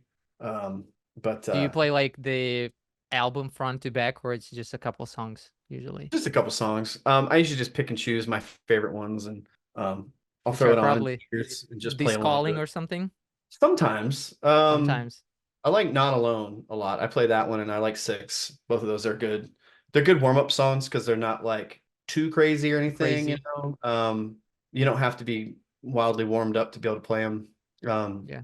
Especially And Six with the blasts, in the beginning. so those are good. Those are good songs to kind of play along to. Man, I miss your playing on video. You have to release something. You have your YouTube channel with 2 videos, which is what, like Black Valor and something else. And there's nothing else. Necropolis. That was the other one. Necropolis. Okay, so I Yeah. guess all these videos are from like Deflorate, like Those album were cycle. Yeah, those were 2010. So I remember Mhm. where those came from. So Sean from Carnifex actually recorded that. Sean And Cameron. yeah, and Okay. gave them to me. And we just it was like a tour called Bone Crusher. It was like 9 or 10 bands. And That's a yeah. lot of fucking bands. Okay. Yeah, it was kind of like the Summer Slaughter thing in the States, Uh-huh. It's kind of the equivalent to that. But yeah, Sean recorded those. Is there a chance that we'll get something else from Oh you yeah, I've from got two. I've got two things right now in the works. So I know you had Ken on here recently, and Ken uh-huh. talked about AERITH. What he did mention is that we actually split the drums on the album. So I did Do half and you? half. Yeah. Oh, that's Um, sick. yeah, I was very honored to be a part of it. Number one, he's like one of my favorite death metal drummers. Like he hands down, he's amazing. So Number two, come. he's like one of the best dudes ever. And then number three, he's a killer songwriter. Like those songs are awesome. Like that blew me away when I listened to it. I'm like, you wrote all that too? You know, I was like, that's not fair. Like, how are you so good at all these things? You know, and his dad played bass on it and knocked it out of the park. And there's so many guests on each song. And so there's a story of how I got roped into it, which we'll probably save for like when a track gets released. But Of course. either way, I got roped into it, and I'm so happy that I did. And yeah, it's cool. The production is like for the drums is different than what I would normally do. But it's also like it's Ken's project for the most part. And you know, the way he likes drums mixed is maybe a little bit different than I would mix drums. Like he likes cleaning stuff up, you know what I mean? And I respect that too, but he's also a great player, so he can play everything on all those records. I tend to gravitate towards the really organic feel where it's like leave my imperfections, leave the like the hits that are a little sloppy because then it feels real. So yeah, it was interesting kind of approach, and that's being mixed, and I don't know what's coming next for that. That's, you know, kind of up to them, I guess. But then I have a black metal project that we're kind of wrapping up stuff right now, and that was like a passion project I started 2 years ago. With a guy I found on YouTube randomly. Wow. And I wanted to do something like that. And kind of just left a comment on one of his videos, and he was like, yeah, so Let's do this shit. yeah. So, you know, we started out with just him and I, and we decided let's just write like an EP. We'll see how it goes. And we kind of talked about bands we liked and we're vibing on, and kind of went from there. So he wrote like 5 tracks, and I started putting drums to them at home. And I was like, man, these are cool songs. Like we really need to get like we need to get people involved, you know. So I already knew who I wanted to play bass on it. Wow. So it's gonna be he's gonna be the guitar player there. You're gonna be play drums So yeah, and bass. so that guy, his name is Boris. Boris T. Oh, I know this guy. From Triglav. Yeah, he's Yeah, black metal he's stuff on YouTube. yeah. I mean, I So, don't know him personally, but you've probably seen anyway. his videos. So basically, yeah, he was doing these videos where he was like going to Norway and like visiting all like the mayhem spots and stuff from the 90s. And he had a lot of his own music in the background, you know, that he had written, and I just really liked it. And I was like, man, I vibe on that. Like, let's write some songs, you know? And so then, yeah, we wanted to get other people involved. And this is actually the first time anybody's ever talked about it to other people, but he hasn't even mentioned it on his channel yet. But we got the first person I wanted to play bass ended up being the bass player. So Noah Martin, he played for Arsis for many, many years. He's a turbo shredder bass player. And he actually lives about 35 minutes from me. So we hooked that up. And then it was like the singer hunt, which was like complicated. Far more complicated than you would imagine. And but not as complicated as finding a good drummer. maybe I don't know. The singer really is like the voice, you know what I mean? And especially when you get into music like this, black metal, it's so gatekeepy, you know what I mean? Yeah, you know, having somebody that has some street cred to them, you know, kind of matters. And but we ended up finding the guy, you know what I mean, the guy, and I couldn't be more happy. Yeah, if you don't want to reveal anything. No, it's fine. It's fine. This is a passion project for us, so it's not like, but the does it have a name? Can you say the name? Sure. Or no? Name of the band is Wolven Spirit. The vibe of this band is very like kind of paganish, like almost like a nature worshipy type of ordeal, you know, without getting in too deep into that. But there were bands that I think we were just vibing on, and I didn't want to do something that was like beaten to death, because there's a lot of that in the black metal world. And it's great. It's stuff, you know, has its place and I love it, but I don't know if we want to do the exact same thing. But the singer is Adam from Skeleton Witch, and he's the new singer, right? From not Chance. Chance was not Chance. Adam. And Adam's done black metal stuff before, and it's sick. And wow, that's a star lineup. It's cool, yeah. And we just picked up this guy named Travis. He's from Colorado. He's got another band. He's actually doing keys on the album, so there's some keys and stuff which kind of create a lot more texture and vibe to the material. So man, that was like it was a cool passion project. Any way it's gonna be released this year? I don't or know. I don't know. I mean, I think it's going to be mixed this year. okay. Um, so we actually we're going to work with Mark Lewis, who engineered Black Dahlia, and he's done Cannibal and a bunch of other bands, a million bands. He's done Hmm. everything. He's an amazing engineer. But he worked on every Black Dahlia album that I was ever on. You know, he worked on the Battlecross album that I did. We've worked together a bunch, Hmm. and I But really yeah, wanted to mix this, you know. So yeah, we're gonna have him mix and he's the master. right guy. He's the right guy. All the albums that Yeah, I heard by him are just and with the drums, straight. me wanting, you know, really wanting an organic kind of a feel to it. Like I trust him, you know, he knows me, and I trust him to do my drums and everything. But did you have to go there to his studio, or you just send him all the files and stuff? I'm gonna send him all the files. I probably will drive down there and hang out while he's, you know, doing a little bit of the mixing, just to be there and have some ears in it and everything. But That's yeah, awesome. it's been kind of neat because then like it's the whole time I basically said I want this to be a low to no stress thing. I'm not setting timelines for anything.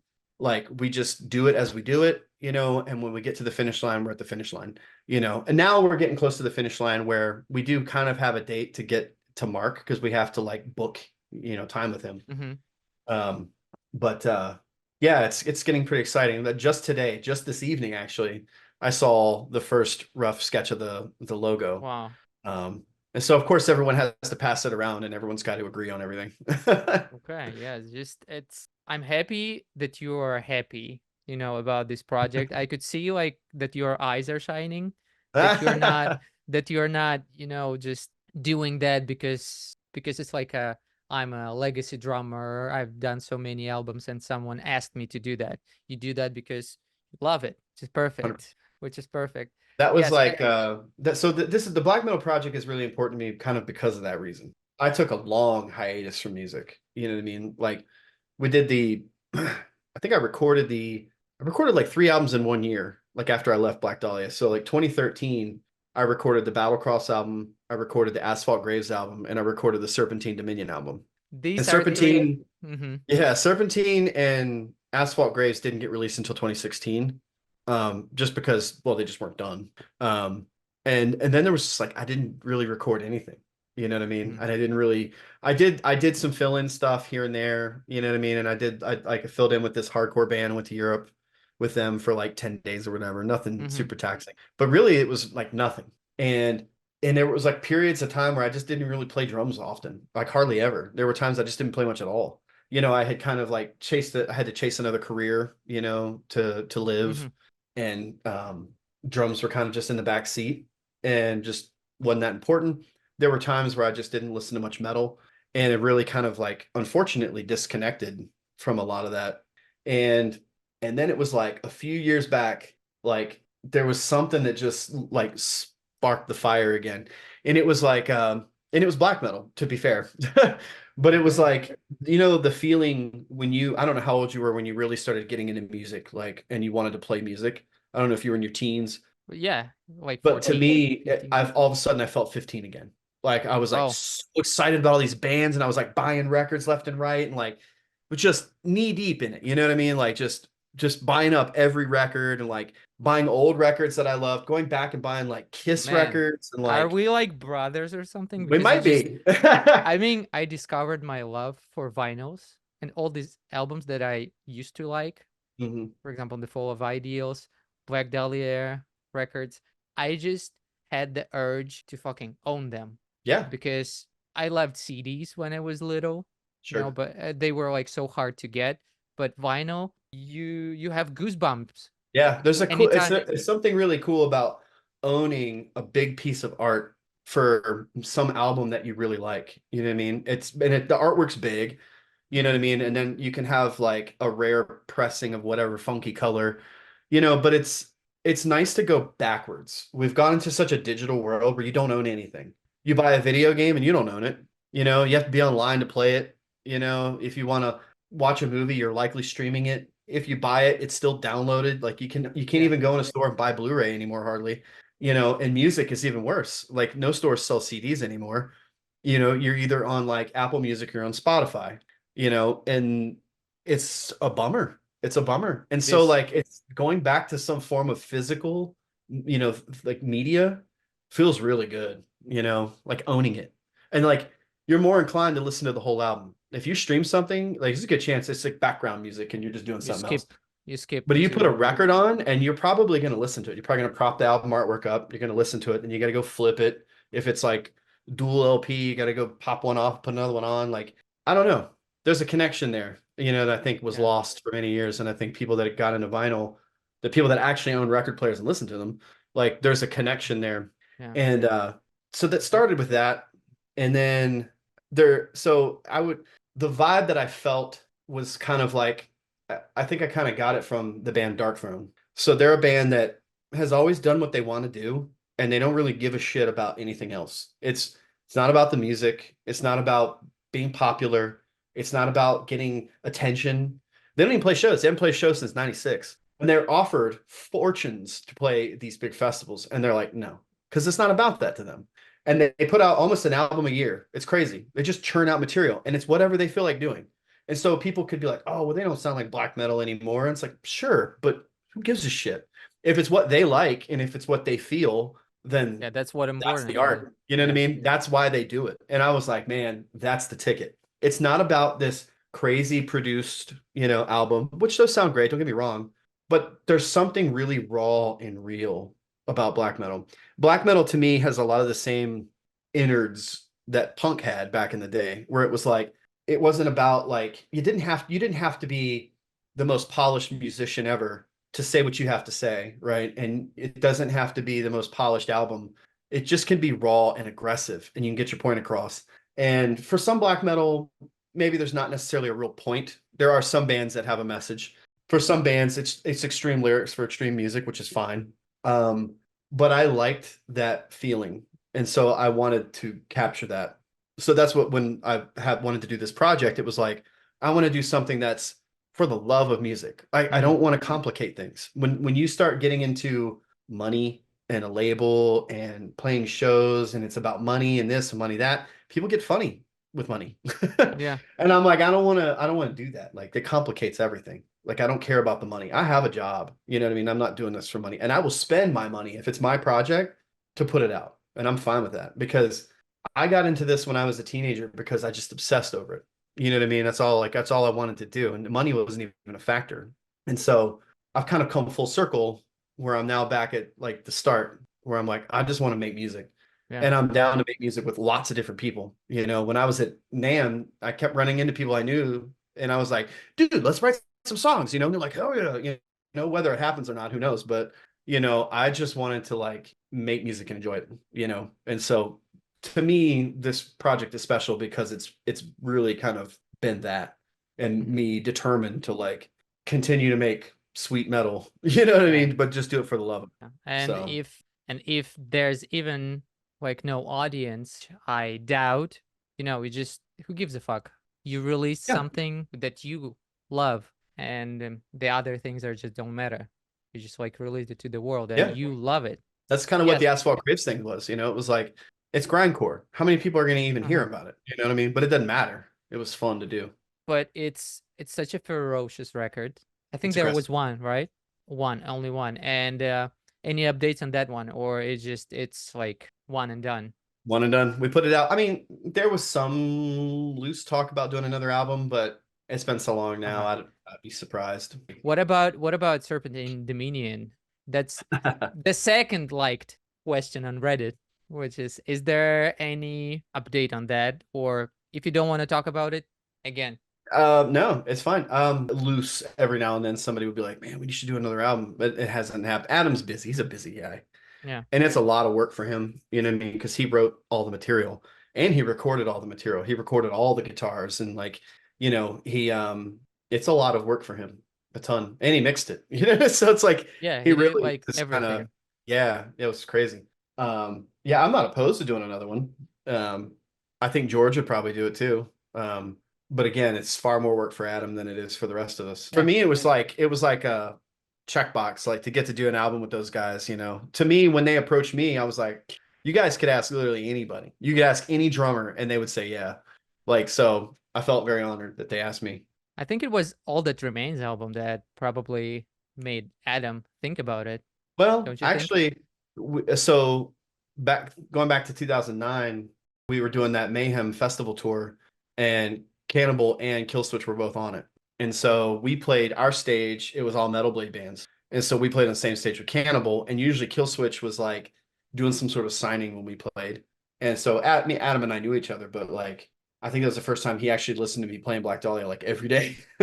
And it was like just some sort of backstage hangout thing. Him and George got to chatting, and Adam was like, "Dude, we should do like a death metal album." And George was like, "Fuck yeah!" So that was the idea. And then they came up to me on the same festival tour, and were like, "Hey, we're gonna do a death metal band. You want to play drums?" And it's like, "Yeah." Like, are you kidding? Wow. Yeah.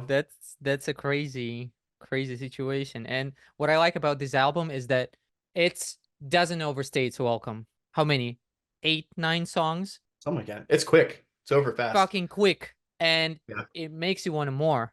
I think the best phrase I think I heard, Adam might even have said this in the studio, that feels like a semi truck going down a mountain with no brakes. That's what it feels like. It's just, it's fast and chaotic, Yeah, and explodes at the end. Yeah. But I mean, like, the songwriting is so good. Like Adam can write such brutal songs, but make them so catchy at the same time. And, George, I mean, he's just a legend in death metal, I got into death metal at a young age hearing him sing. So just to be on a project with him in general is like just dream come true. Dream come true.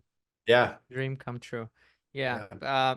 That's okay. Another box ticked. So now we know. Now we know if there's, hopefully there will be. Do you mind going a little bit back, just a little bit back in time to 2011, where there is Ritual came out? Probably like some bittersweet times for you. I think they were mostly sweet. Mostly sweet. Okay. Yeah. What is for me, the difference like between, I call them like the Holy Trinity, these 3 albums. But yeah, I feel like the third album is, it has like more diversity. It has like the strings, the guitar parts. Third album with Dahlia, did you have more input? I think it was always kind of the same. It's not that I didn't have freedom, but I didn't also write necessarily the songs. I wrote drum parts, and I was like user friendly. So like if you're hearing certain things, cool, let's go that route. Let's explore that. If I hear something that's maybe better, like maybe let's explore that. So I never really had a problem with that. That was never really a thing. I think that just we were getting older and more mature. Like I think that that's probably, if I had to choose, I would say that's probably the most intelligent album that we did. I think that there were some very well written things on that album, and like some albums come together and it's like magic. You know what I mean? And that was one of them. And so at the time, Trevor and I lived together for a few years, and we were living together when we were writing Ritual. And I remember just like going into his room, and like we were talking about ideas, and like it was almost like this flood. Like he had opened the gate with some idea, and it was like just everything was pouring out, and everything really clicked. Like the whole idea of the album is like kind of a concept album, and the ideas for the different songs, like for the different rituals, and even down to like the pre-order box set, if you remember that, it had like this with the Ouija board. All that was like just all at once. All the ideas just came flooding out, and the songwriting happened fairly fast. I feel like Ryan wrote half the album, Brian wrote half the album. Actually, I think Bart wrote at least some, if not all, of Malenchantments. I think that was I think he might have had his hand in Christ Deformed as well, but like I'm pretty sure that pattern, that the patterns in Malenchantments he wrote. That was like the strange one for that album, but it ended up being. I feel like it was difficult to learn for you, wasn't it?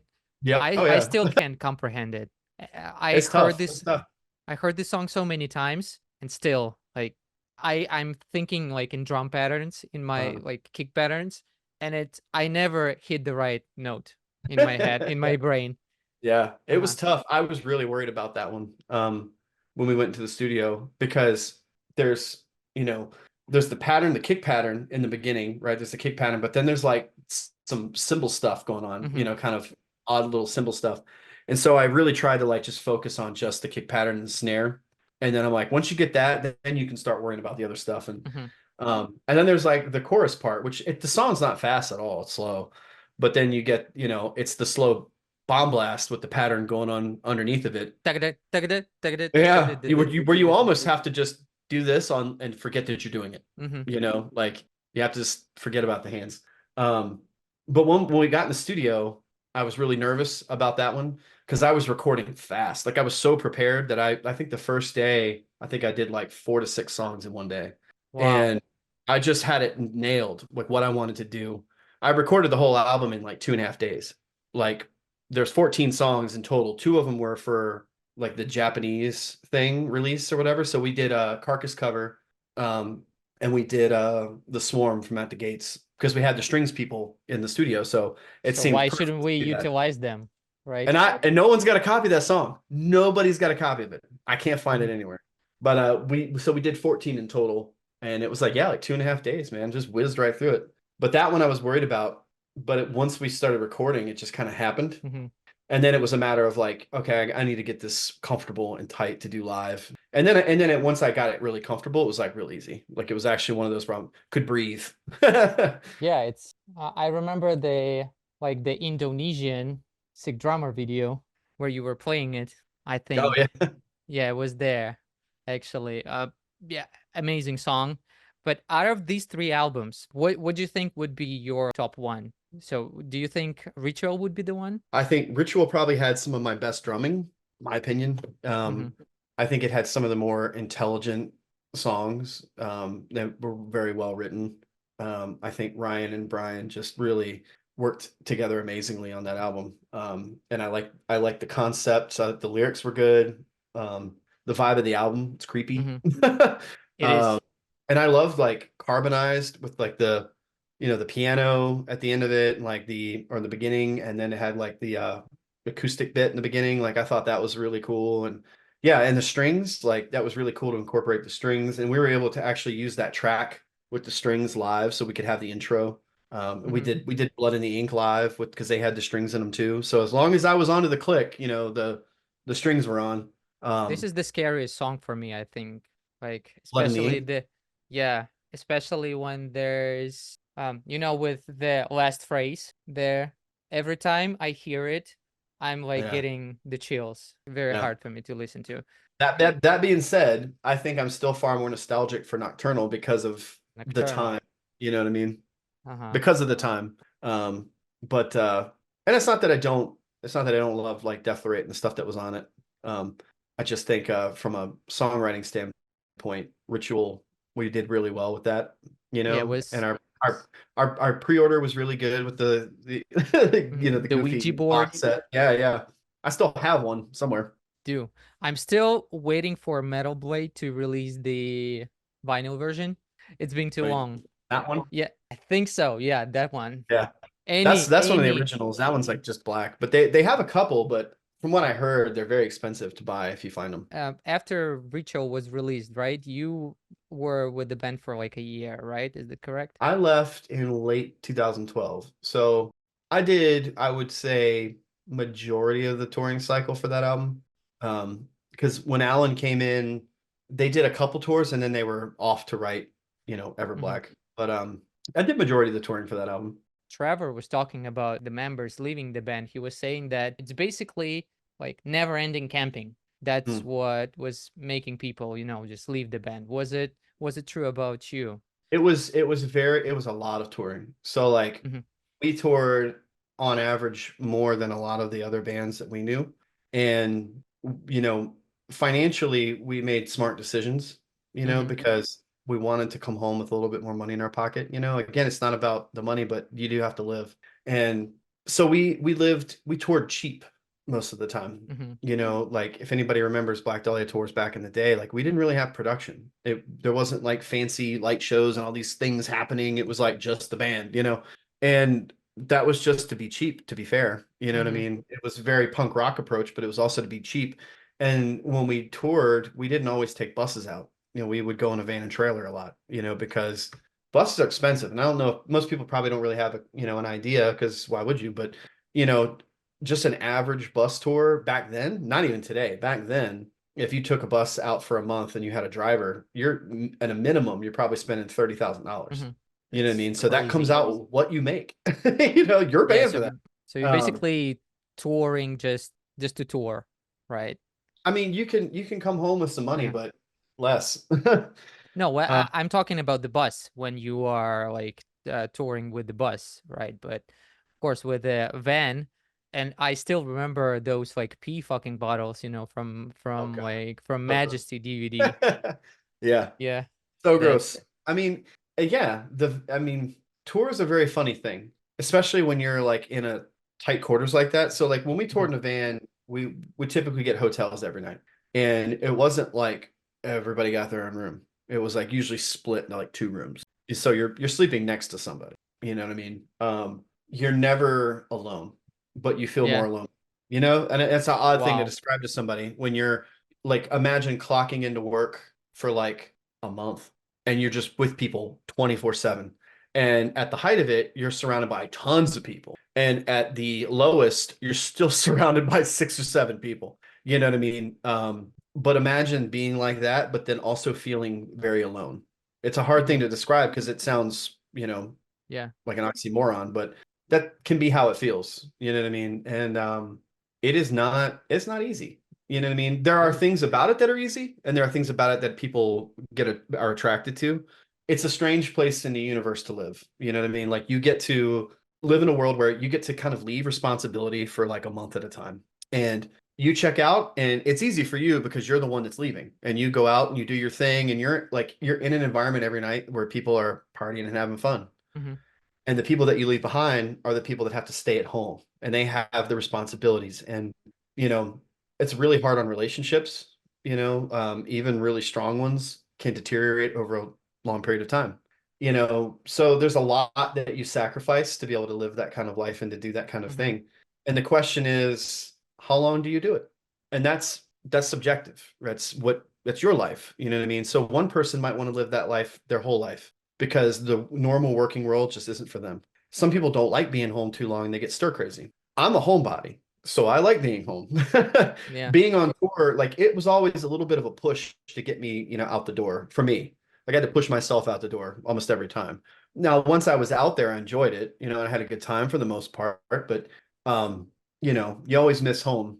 And yeah, I think at the end of the day, once you do it for a bunch of years, you stop and you go, well, how long am I going to do this? Like the reality of playing drums, that kind of style of drums into your older age, like you have to be realistic. You're not going to play like I'm 40 now. I can't expect myself to play the same as I did when I was 25. You know, I can play most of the same stuff and I can still play fast, but it's harder. It's naturally like you got to stay in Yeah. shape, you got to practice a lot. When you're young, you just have a lot of energy and you can just go, you know. But the reality is like how long can you do that? You know, and what happens when you get older? Like you can't retire off of it. You know what I mean? Good luck even having insurance. You know what I Yeah. mean? So if something goes wrong, you know, um, do you want But to own a home? Do you want to experience? There's more chapters in your book than just one, right? Like you can chase music and then you can accomplish the things you want to accomplish, but then you either decide you're going to carry on that chapter for the rest of your life, or you're going to write another chapter and experience mhm. something else. And I think I got to a point where I thought, I love music and I like doing this, but it is wearing me thin. You know what I mean? And, you know, my marriage at the time took a toll, you know, Mhm. and being on the road when you're going through that, where you can't go home and you can't be with this person that you have this problem with. There's, you know, you can't talk and be around them and have that resolve is really tough. You know what I mean? And yeah, then you have like the stress and anxiety that comes with just performing all the time. And I think a lot Mhm. of people that they don't understand that that exists, or maybe it's the people that play in local bands and they play like once a month or maybe twice a month, and it's the best time of their life, and then they have to go back to work Monday, and you don't really get a feel for what it's like to be on the road extensively. You Mhm. know, it's just different. I mean, something as simple as like you know, you're like, I just want to take a shit on my own toilet. Yeah, I'm Yeah. tired of like shitting in a like gas station, you know, or some Or dressing eating some room. crappy food Oh too. yeah, it's really hard to eat like really well on tour. I mean, if you have money, you can do that, you know, or Mhm. if you're playing bigger venues that offer catering, you know, so like a House of Blues, their catering is always going to be pretty good. Um, but a lot of times you're eating on the go. I mean, just think about how hard it is to find something good to eat that's not bad for you when you have to drive just a couple hours. You know, it's tough. you're almost always going to get something that's fast food, and that's not sustainable either. So, for me, it was just like I kind of got to that point and I was like, I can't do this forever. You know what I mean? Like, I love these guys and I love this band, but like, how I just can't do it Yeah. forever. And I just felt like it was my time. I kind of hit that wall and I was like, I kind of knew it was time for me to like step back. But it was one of the biggest decisions of my life because this is where I had wanted to be since I was 15, and I'm here and I'm living it, and it's a great opportunity, but it's not forever. You know what I mean? It's just not forever. And Yeah. what am I going to do? Right? Because I didn't know anything else other than playing drums. So a lot of it was very scary. You know what I mean? And even when Ryan Knight left the band a few years later, we talked on the phone and he was asking me the same questions like, dude, was this like the scariest thing you've ever done? I'm like, yeah, Yeah. of course. Because normally when you leave, you don't come back. Now that didn't Yeah. apply to Ryan Knight because he's back, but that applied to me. But Yeah. um, Especially but at this age, yeah. yeah, When you're yeah. I mean, if I wanted to, I could boot camp myself to the point where I could play the sets live probably, but do I really want to do that? Like, I have a good life now. You know what I mean? Like, I don't have to go on tour anymore and I get to play music and enjoy music. I do miss tour occasionally, but it's not one of those things where you can just decide to do it once a year, you know? yeah. You have obligations and things like that. But I've never been happy, like honestly, like what you channeled right now, like all this everything that you said, I'm feeling that I've never felt happier for, like anyone that I've interviewed before. Like I'm feeling happy for you well, because thank you. you're like in the great place in your life where, where you are content, Yeah. you have perfect balance, and Well, that's for the better. it took a long time to find that, you know what I mean? And that's a rough thing. Like I think anytime people come out of that kind of life, like playing music for a living and that thing that you chase your whole life, when you come out of it, a lot of people have a hard time finding themselves after that. Like it's Hmm. like, well, what's the thing? Like, when Ben Harklerode, when he left Whitechapel, we talked a bunch after that at different times. And that was one of the things that it took him a little while to find because he's like, my whole life drums were the center of my universe and Hmm. everything orbited around that. And, now it's not. He's like, and I don't know what that thing is, like, and it can be confusing, and when you go and you tour and you play in a band, and if you have any level of notoriety at all, you end up with like some sort of like identity that it Hmm. gives you, like you become the drummer of that band. And that's how people know you. And that becomes your thing. And when you leave, you don't have that identity anymore. And so for some people, they're looking for that. They don't, it's like they lost who they are. You know what I mean? And I was this guy and now I'm nobody. You know what I mean? Which is not true, but that's how they feel. And I've met people like that before. I didn't necessarily feel like that, because I chose to leave and Hmm. I don't care about social media, so like it wasn't like an attention thing. Like I didn't care oh, I'm not getting attention anymore. Like I didn't really care, but um it was strange to like come out of that and then to like into a working world where I didn't know what to do. Like I was just an everyday Joe trying to like Hmm. make a couple bucks to survive, and it took me a minute to figure out a career that I wanted to chase after that I was passionate about, Hmm. which I think was important, but the transition is strange and not everybody goes through it so smooth. Yeah, And for some it's really hard, as you said before. the other thing too is leaving a band. It's like you're divorcing five people or more, or four or five people. It's tough. And even if you do it the right way, like I did it the best way possible. You know what I mean? Like I care about the band and I love the band and I want the band to succeed and all that kind of stuff. So like I let them know I'm leaving, but I stuck out a couple tours afterwards, even though I was like mentally and not in a good place because I obligated to do it. There are contracts, there are flights booked. I'm not trying to screw these guys over. You know what I mean? I'm not trying to cost them a bunch of money and make them cancel tours. So I stuck out a couple more months of touring. And when it was over, I helped them, pick a drummer. So when videos would get sent in, Brian would send them to me and I would kind of give him my 2 cents. And I even gave him a drum kit. Like I gave him one of my Yeah. kits. Like actually Alan still uses it. It's that brown Mocha Fade Tama kit. That was mine. I used that shit. I think I used it on the touring on Nocturnal. I used it on the DEFLORATE album, toured all DEFLORATE on it. I think I actually used it in the studio on the Ritual album too. Shit, you And had then the one drum set for 3 albums? Yeah, yeah. And Actually, so Nocturnal was recorded on a D drum kit. It was on a Dominion Ash kit that mhm, actually sold to Hosan from Fit for an Autopsy. He was living in Puerto Rico at the time, and we had become friends when we went through and played there. Like him and I hung out for a couple days when we mhm. were there, and we hit it off. And his band opened up for us there. And when I signed over with Tama, I actually sold him that kit and shipped it down to him.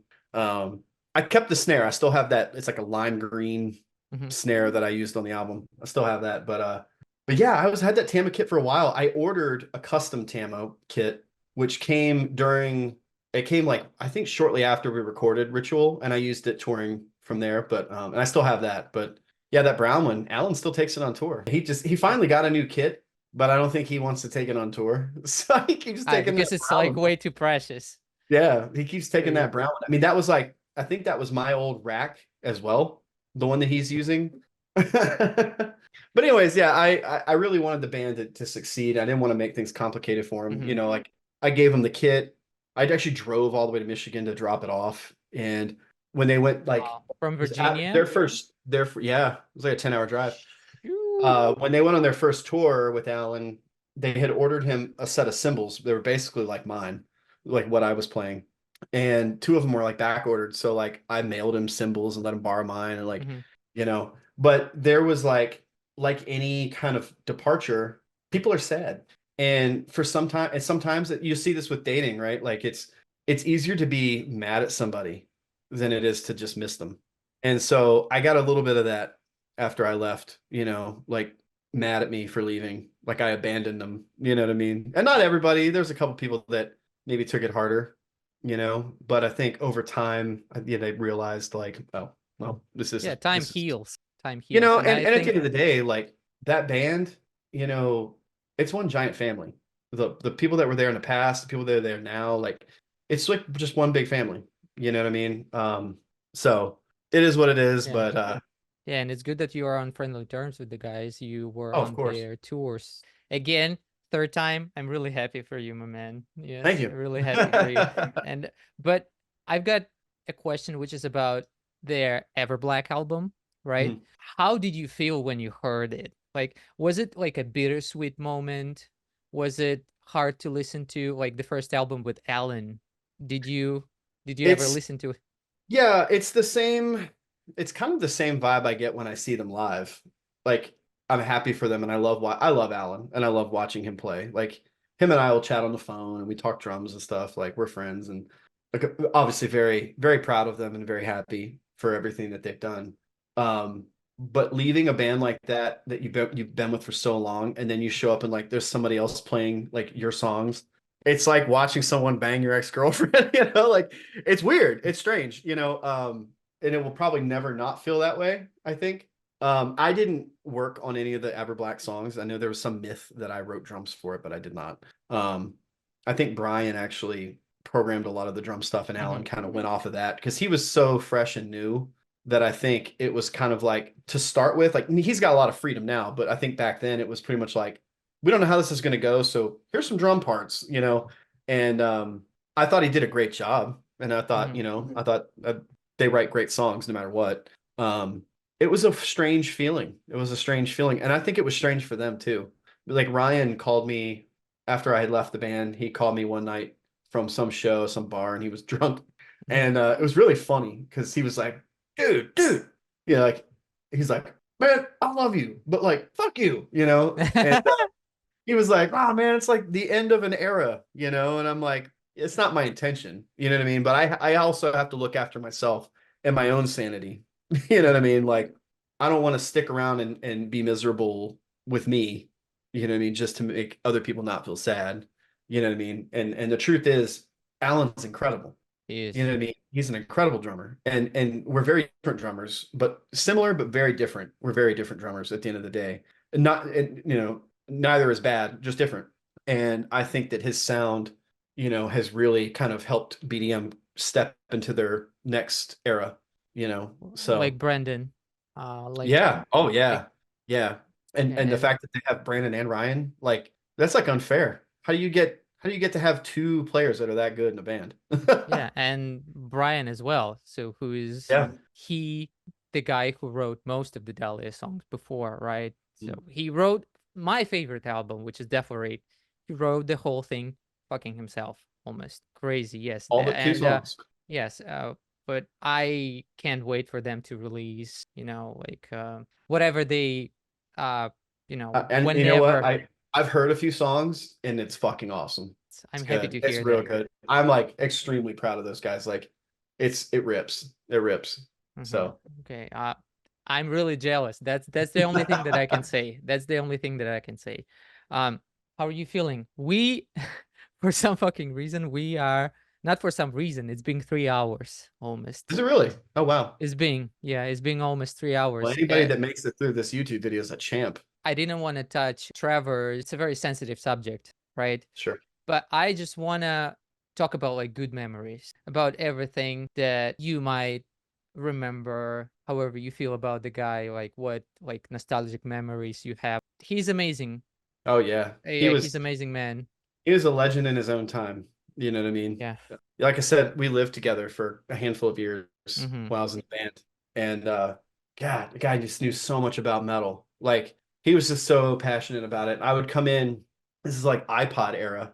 You know, we would go on tour with our iPods and listen to music in the van and ignore everybody. And if you wanted death metal, that's your dude. And so I'd come into his room and be like, hey man, like, can you give me some bands to check out? Like, don't overload me because I won't get through it. And it would be like 50 gigs of music. And you're like, how am I ever going to make it through this? Like, he just knew about so much music and appreciated so much. And there was like CDs showing up at the door like every day. You know what I mean? And a lot of them were like these tiny little prints, like pressings or CDs of bands that were like just local bands from somewhere in the world that he would have found, some underground death metal band. And he just had such a great appreciation for it. He was not a gatekeeper in the slightest, and he just loved all of it. But living together, that was funny. Because we were on tour together all the time. And then when we were home, we lived together. So I saw him, I was with him a lot. And we'd come home and like there'd be like a couple days where I just wouldn't see him. Like he never left his room. And I'm like, is he okay in there? Like and most likely he was just hanging out in his underwear, like headphones on, listening to music. He'd probably get high and then pass out and then wake up and do it all over again, get on his computer, and I just wouldn't hear a peep, and I'm like, God, I haven't seen this dude for like 3 days. And he was just relaxing, you know what I mean? And then I'd come out into the kitchen and he'll have been in there like in his underwear with like a cereal box just turned up to his mouth. And he would like catch a glimpse of me and it would startle him. And it was like the funniest thing. It's like the cartoons where like someone like the skeleton jumps out of the skin and back in. It was like that. And then he would just laugh. Like some people get mad when they get startled, but he would just laugh. It was so funny. It's just but yeah, it was cool. We connected on a lot of things. Vintage, like retro video games, horror movies, music in general. And humor. I mean, the guy was just so funny. Yeah, he was very funny. And that's why, yes, a lot of people are so hurt because people saw themselves in him, in him. And me, I'm not an exception. This shit broke me, kind of. I remember living in Tampa, and when I heard it, I was heartbroken. I was really heartbroken, and I couldn't think of like any other way, like remember Trevor, but to release two like full album drum covers, like fucking front to back. I didn't want to do that right away. I wanted to do that when the time is right. And I talked to Alan. I wanted to reach out to you, but at that time I couldn't fucking find, the means to find you.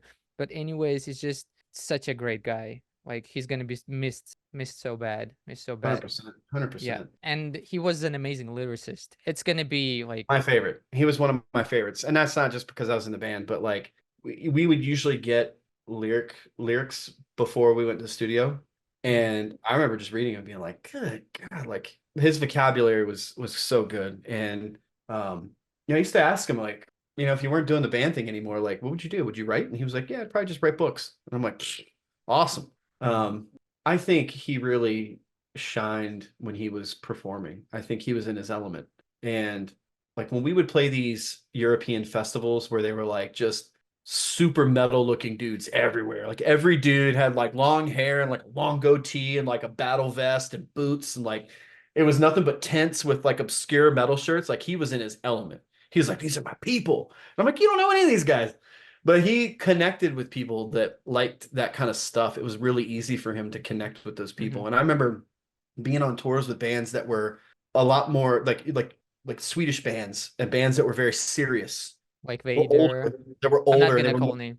yeah. They were more like a stern kind of people that were probably more gatekeepy, right? That like didn't really like a lot of younger bands. They didn't really respect it. They didn't really care for that stuff.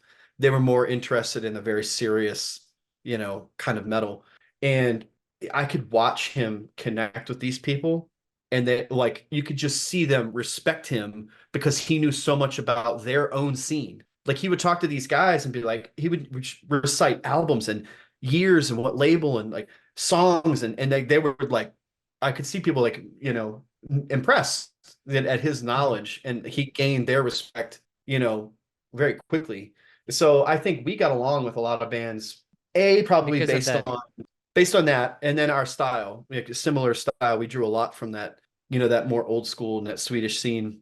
But yeah, I could watch him connect with people sometimes. It was really impressive. Like just his encyclopedia up here of music and his just love and respect for it, you know, and the art was impressive. Yeah, and the lyrics, as you said, is just how it's impossible. So the question to you, was there like any lyrics that you were when you read it, you were thinking like, what the fuck? Like, do you any specific maybe a few any specific songs that you know maybe come to your mind? DEATHMASK Divine's always been one of my favorites as far as the lyrics are concerned. Like the lyrics in it just give me chills still. You know what I mean? I love it. Like this brilliant lyrics in that song. That one stands out to me probably the most. And then there's some stuff like when we did Ritual, there was a song Conspiring with the Damned. And that one actually came about. Trevor and I were together. I was getting my stomach tattooed, and I was getting tattooed like maybe an hour or two away in Michigan. And he went with me because he knew the tattooer. The tattooer had tattooed him a while back. And I just wanted somebody to drive me because after I was done, I was so shot, you know. And we just like hung out and they talked, and they were having this discussion about Ouija boards. And this is like while we're writing Ritual. And the tattooer was telling a story about how he played with Ouija boards when he was a teenager, and he felt like there was an entity that followed him for many years.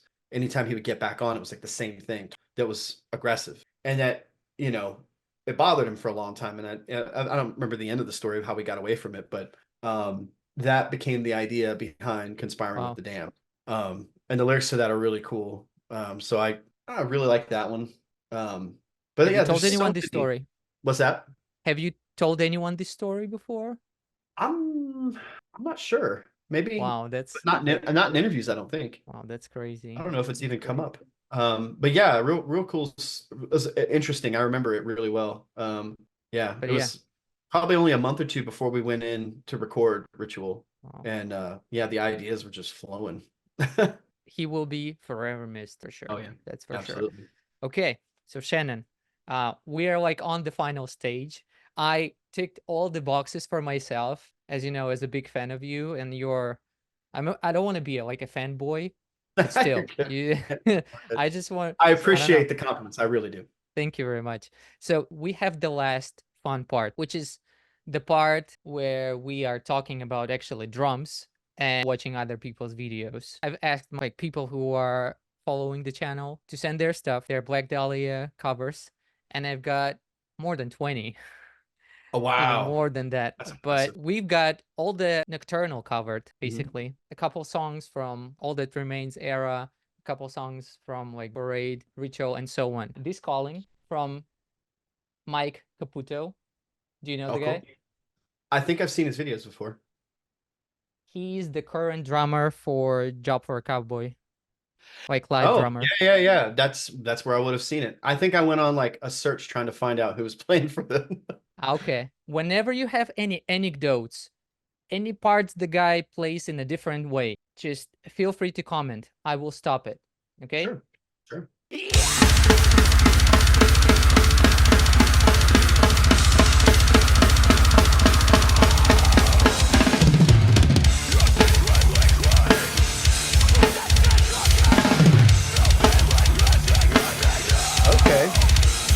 doing like he's doing the double with his right foot to get those little gallops. Yeah, I think Way to do it's it. I think it's the double in one, and it's Yep. easier. And it's Hey, whatever gets the job done. That's what do you actually, what do you think about, you are not on the internet, but there's the heated battle on this heel toe. It's probably you heard of it a lot.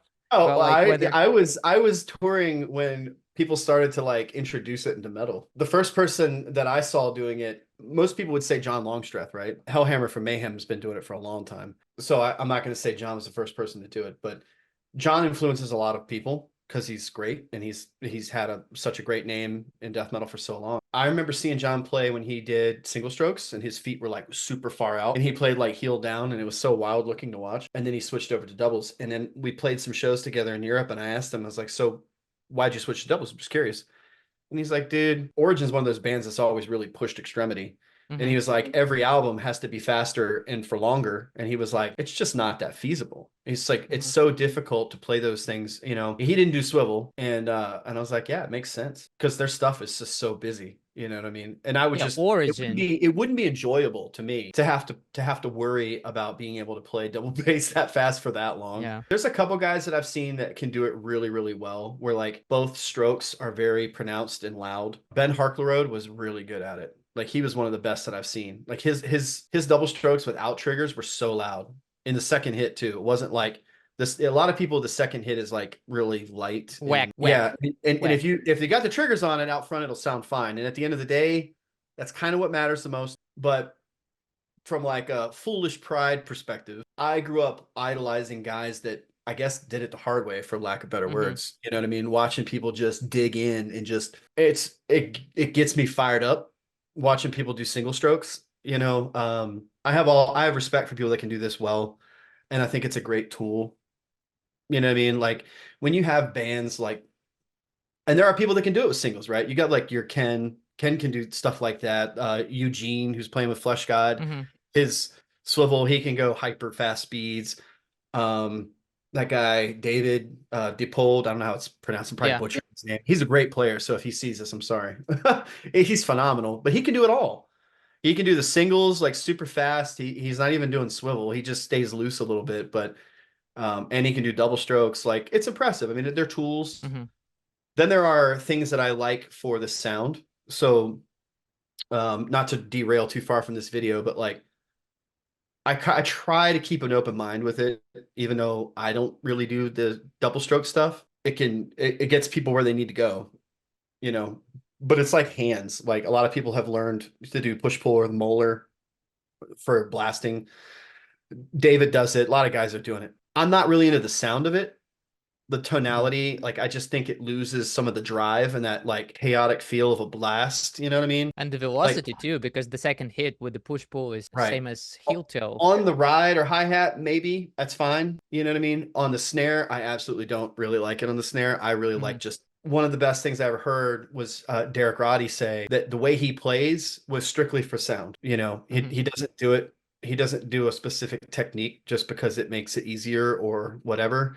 He does what sounds best if you were to close your eyes.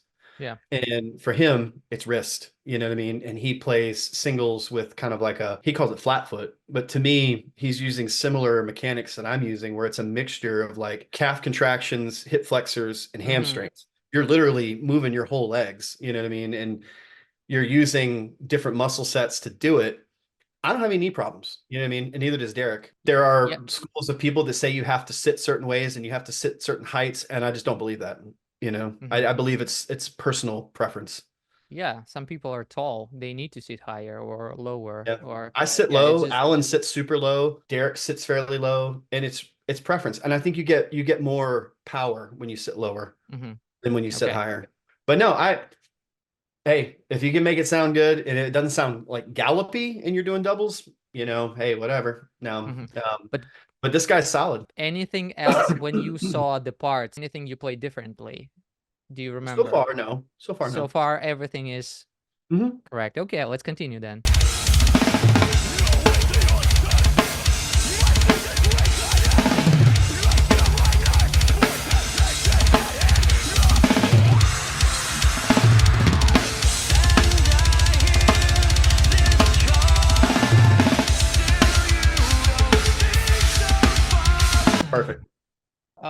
anything to comment?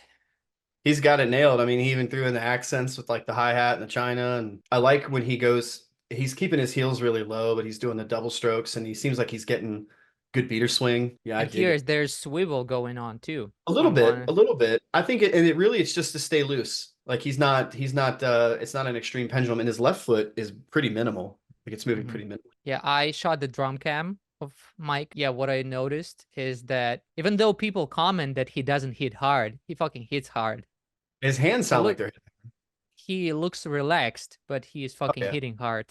And oh yeah, his doubles they're punchy. He's using like chunky sticks too. Mm-hmm. I They think look big. probably. Okay, let's watch a little bit more because there's like the solo part and blah blah blah. Yeah, I want to get into that middle section. Yeah.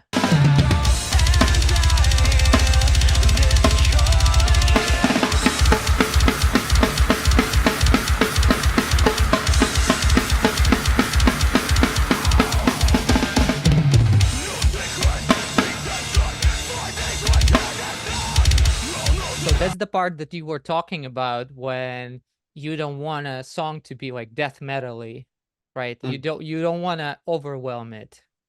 So for example here, right? You don't want to like, for example, continue double bass, or you don't want to have the fucking blast beat for this part.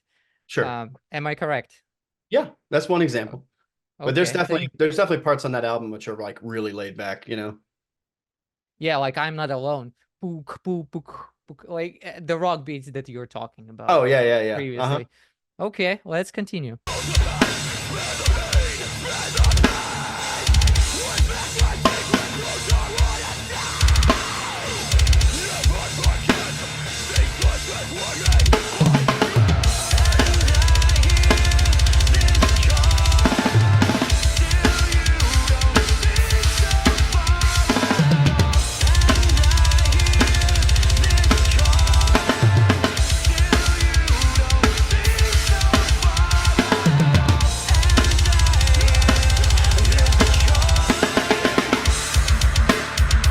So, were you using the China when it comes to the chorus?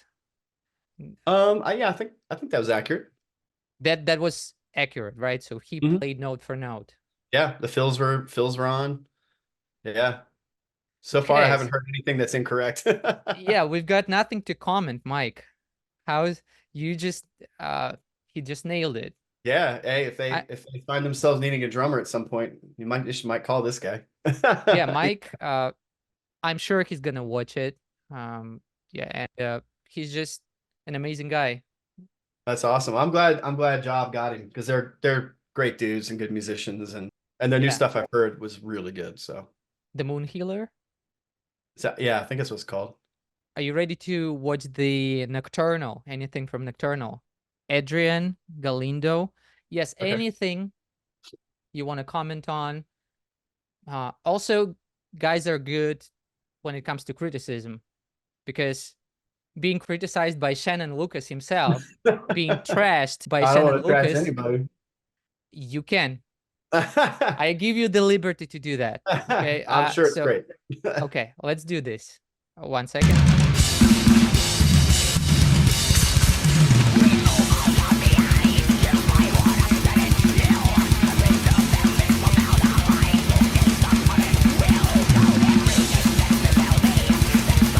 Anything so far? I mean, he's playing through it. It's the patterns are not necessarily identical. You know what I mean? He's kind of doing his own fills where they need to be, but the fills are on, you know. The kick pattern, he's kind of doing like a and then I think on the album it's pretty simple. It's just a I think there are a couple of cymbal hits that he missed. Every time the like bar starts, I think you play the cymbal. Usually I usually yeah, but it's okay if you didn't play it exactly. I'm keen on. I like to hear I like to hear people's just quick take of it too, you know. Okay. Let's see what he's got next.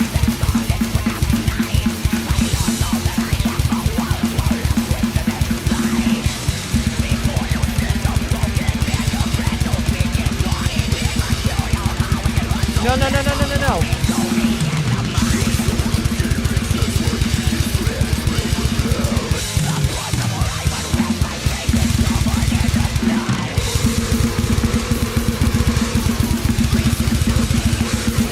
Okay. He's ripping through it. I mean, it's a quick one. Yeah, snare hand might have got a little loose in one section, but he brought it back. It didn't sound too crazy. And he's got, like I said, he's got his own flair to it. This part he's on right now, I think is probably harder. With the kick patterns kind of changing underneath, you know, but he's playing it. He's playing it as it is. This one. Yep. Okay, let's continue. He was doing singles. Did he do doubles in the long spot, or was he doing? Let me check. No, I think he's doing swivel. Singles. There you go. Yeah. Yep. 8 meters.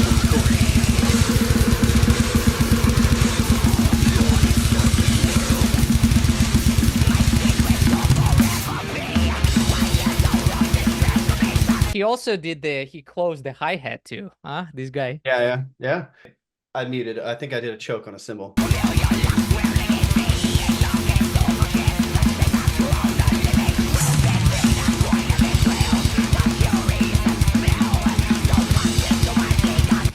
I think he changed parts here.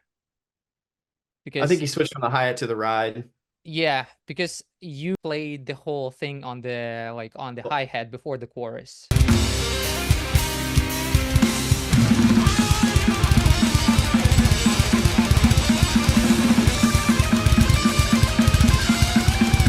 Okay, anything? This is my favorite part of the song. I like the transition from hi-hat to right cymbal. You know, the skank when the cymbal hit separates two parts. Right. I think it's a brilliant part. Well, thank you. Did you come up with it? Yeah, it's when you get to playing faster speeds, you feel like you're just limited with what you can do because there's just not that many things, right? Like, how do you spice up a thrash beat? There's only, you know, I mean, like you can add some extra kick stuff under it or do something funny with the cymbals or come up with some patterns or something. But yeah, he obviously knows like the parts. I think he just kind of is his own take on some of the fills or whatever. Yeah, and this part, this song is, I think it's draining. It's draining part. It's tiring. It's tiring. But thank you to Adrian. Yeah. I think anything for you to add? Okay. Yeah, great job. Great job. Great job. I'm flattered. Okay, thank you very much. And the thing is with the songs that you wrote is that they're like every year there are more and more and more and more like covers. How do you feel about it? Again, I mean, I'm flattered that people chose those to do. Yeah, it'd be cool. Okay. There's some that I haven't seen. Like I haven't seen many like Serpentine Dominion covers, and I don't think I've seen any Asphalt Graves covers. But then again, that album kind of slid under the radar, I think. But yeah, it's cool. It's neat watching. Ward, I'm gonna do the Vengeance in Me before my baby comes out. Congratulations, by the way. Thank you very much. Yeah, it's gonna be in June, so it might be the last interview before I myself go on a break. I don't think I've seen many Black Valors. Okay. Perfect. Let's do this.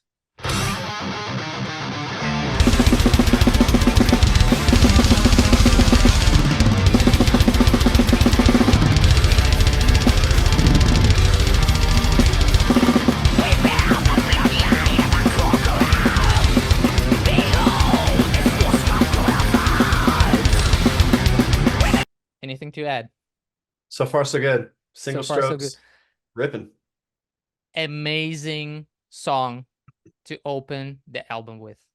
I don't know why. He has to play early in the set, but we would typically play it second because it was challenging enough. Like I need a good song or so to warm up. Like I just can't come in. Some guys can come in just play the fast stuff.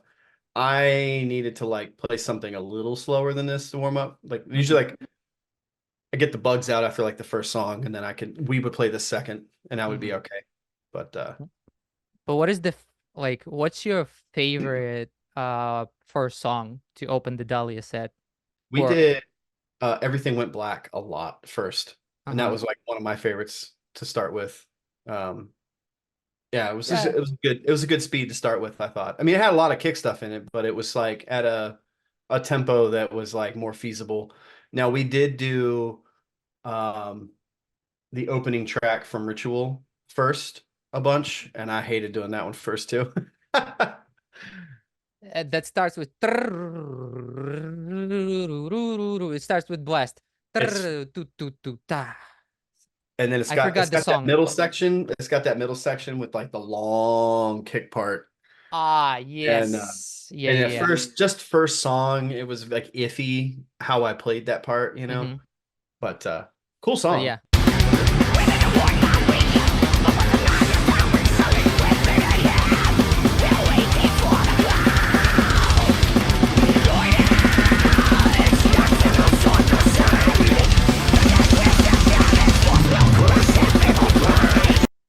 Do you play One Foot Blast with this Yes. one? Yes. Okay. So By uh this album, I had switched to like 1 foot only.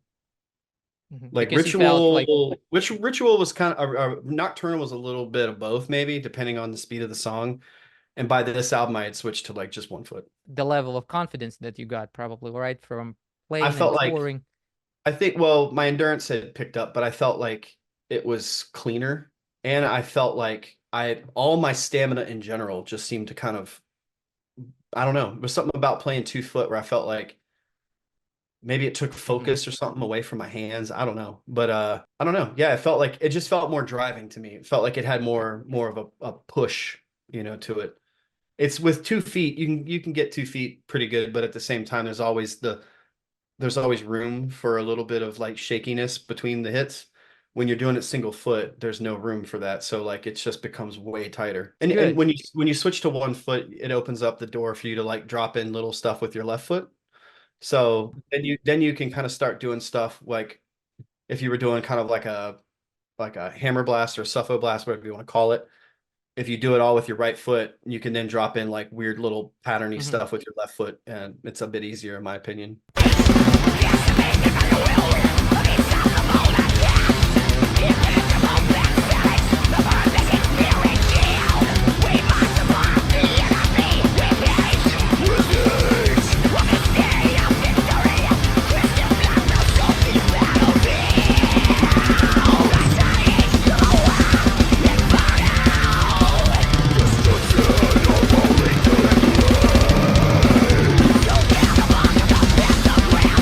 How is he playing? Ooh, Any he's beats doing good. missing? There's something that's a little bit different. I'm trying to think. You might need to rewind that actually. Okay. For sure.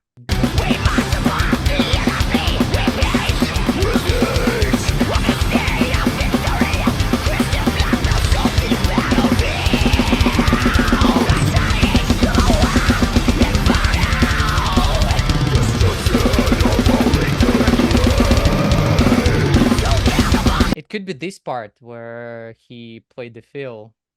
I don't know. That's a little bit different coming out of it. Like he did the fill, he did like an extra long fill. But Go so ahead. far so good. Yeah, Yeah, sure.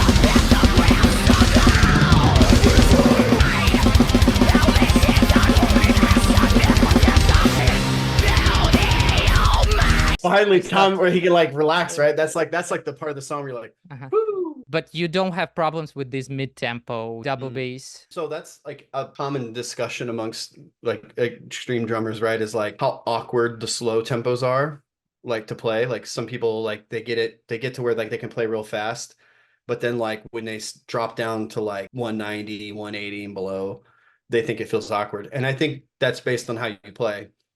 For me, because I play with, you know, my legs aren't at an angle, like Mhm. it's like flat and then straight down, and my heels are kind of like right above, you know what I mean? So, or my knees are kind of above my heels, and there's a lot of up and down motion. So for me, playing slow is not a problem.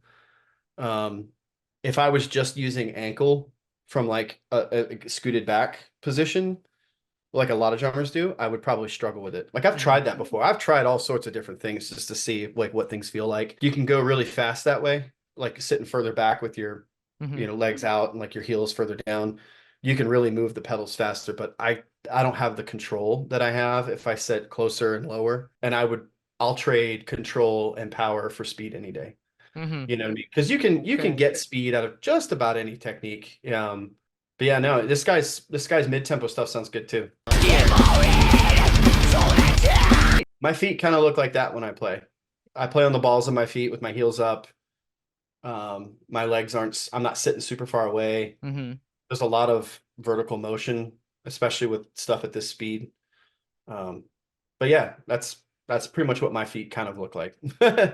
And he looks like a very tall guy. So these, you know, like these pedal blocks, you know, that the, for example, Alex from Despised Icon has, you know, fucking huge ones. I think he has something like this. Kind of changes the angle of the footboard. You don't necessarily like hit the floor, I guess.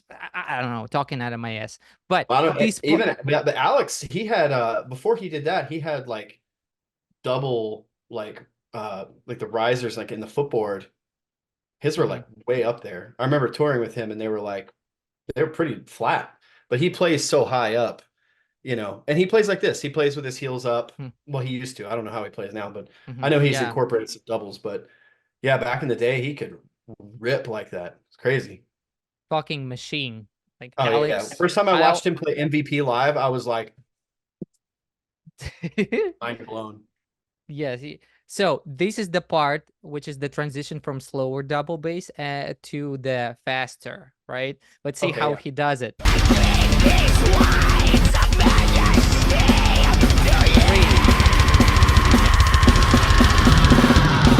Nailed it.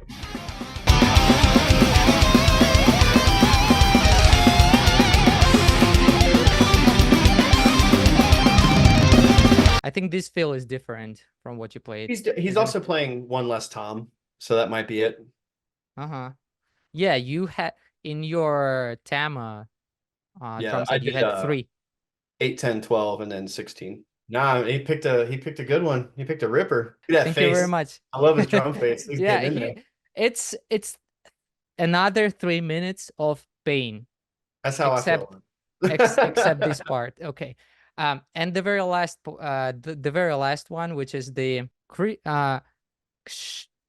fucking Polish names. Krzysztof? What? The guy under him, Adam York. Yeah, I guess he did a couple covers and they're spot on, man. He did an I Will Return cover that was super good. Yeah, I saw your comments there, and I was like, wow, Shannon Lucas is on YouTube, but he's not on other platforms. How the fuck is that even possible? I watch people play. Yeah. Yeah. Okay. But anyways, this guy.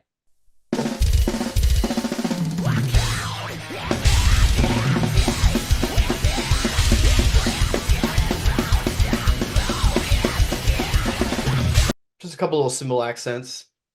I think you got the first run of them, but there's 2. Dun, dun, dun, dun, dun, dun, dun. And then there's I think the initial fill might have been different, but he's also playing Iron Cobras, I think. Hats off, sir. Yes, he is. I think he is.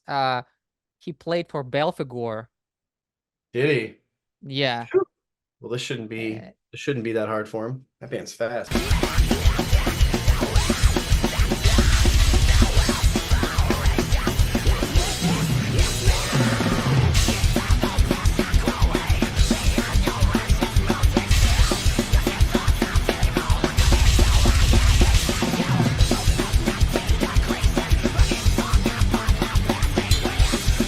Did you notice how he played the feet? Was that just a gallop? I think it was heel toe too. I don't know. Was it?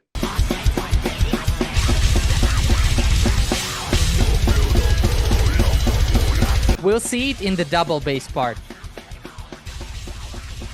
Oh, okay. Heel toe. Heel toe. But it's a closer to the pedal kind of heel toe, not the one that. Yeah, his is probably more of a true heel toe. With Iron Cobras, you probably don't have the option.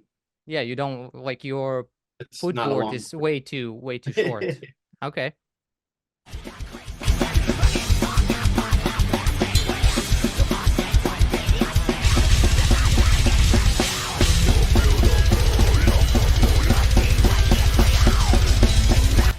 This double sounds solid. Yes, I do agree. And he added some accents too. I Yeah.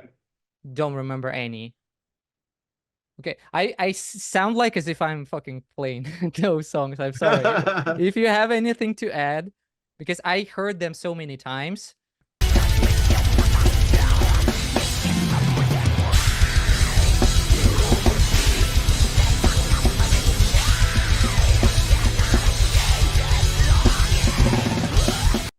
Ghost notes. Got his own, yeah, he's got his own sauce he's throwing in there. Yeah. Sounds good though. Machine. Like, Yeah. I've got nothing else to add. Yeah, I'm I really think impressed with his feet. I like his feet, like especially doing that with like Iron Cobras. I mean, there's a few guys out there that can rip on Iron Cobras, and it blows my mind. I love the pedal. I came from Iron Cobra before to Axis, so like when I would say first year I was in Black, no, All That Remains, I used Iron Cobra. So like we wrote this calling, I was using Iron Cobra, but by the time we went to the studio, I switched to Axis. crazy. You and you recorded using Iron Cobra. No, I actually used No. Axis Studio. Axis. Yeah. But Okay, that's... yeah, but we wrote and I toured that tour with Arch Enemy where we actually played this calling before we actually recorded the album. I was playing on Iron Cobras, with just mics. There's no triggers at the time. Yeah, insanity. And The this triggers guy, were the way. yeah. I don't think there's like more to the song because the parts pretty much repeat. Yeah. Right. And I don't want to hold you longer. We're already like almost 4 hours. It's been fun though, man. It's been fun. Yeah, I didn't even notice how those 4 hours, they passed. Yeah, by quick. Well, they went. Good luck condensing all that. What's that? It's a good luck condensing all that. Yeah, it's gonna be a bitch to edit. I'm sure. Anyways, Shannon, how do you feel? I feel great. Thank you very much. You are the hero. I don't think anyone would be able to sit with unknown person for 4 hours. Like for the person they see for the first time. Yes, that's like a big commitment. Thank you very much. I appreciate the storytelling time. You know what I mean? There's some cool stuff to like talk about and reflect on, and my day-to-day life, like it's disconnected from, from that stuff. So yeah, it's cool. And I mean, I'm just happy that I was able to do something that people enjoy and they still want to talk about it, and that's cool, Yeah, I like it. I'm already a ghost as it is with no social media. So like when people want to talk, like, there you go. Let's talk. Initially I thought that you would turn me down for some reason. I don't know. I don't know. But thank you for saying yes. Thank you for saying yes. Hey, and again, thank you for putting together that collection of covers. That was thank you very much. Tremendous. And thanks to all the drummers. It took fucking 9 months. Yeah, but if only like anyone could know that how many drummers dropped out. Oh, really? It's like, it's like 10 drummers dropped out from this thing. They're like, oh, I can do this. But anyways, enough about me. Thank you very much. You have an amazing night. I hope that, this new project will be released soon. Thank you very much, Shannon. Yeah, just thank you. Let's keep in touch. Thank you very much. Absolutely. Thank you very much. All right, buddy. Have a good one. Bye. See ya. See ya.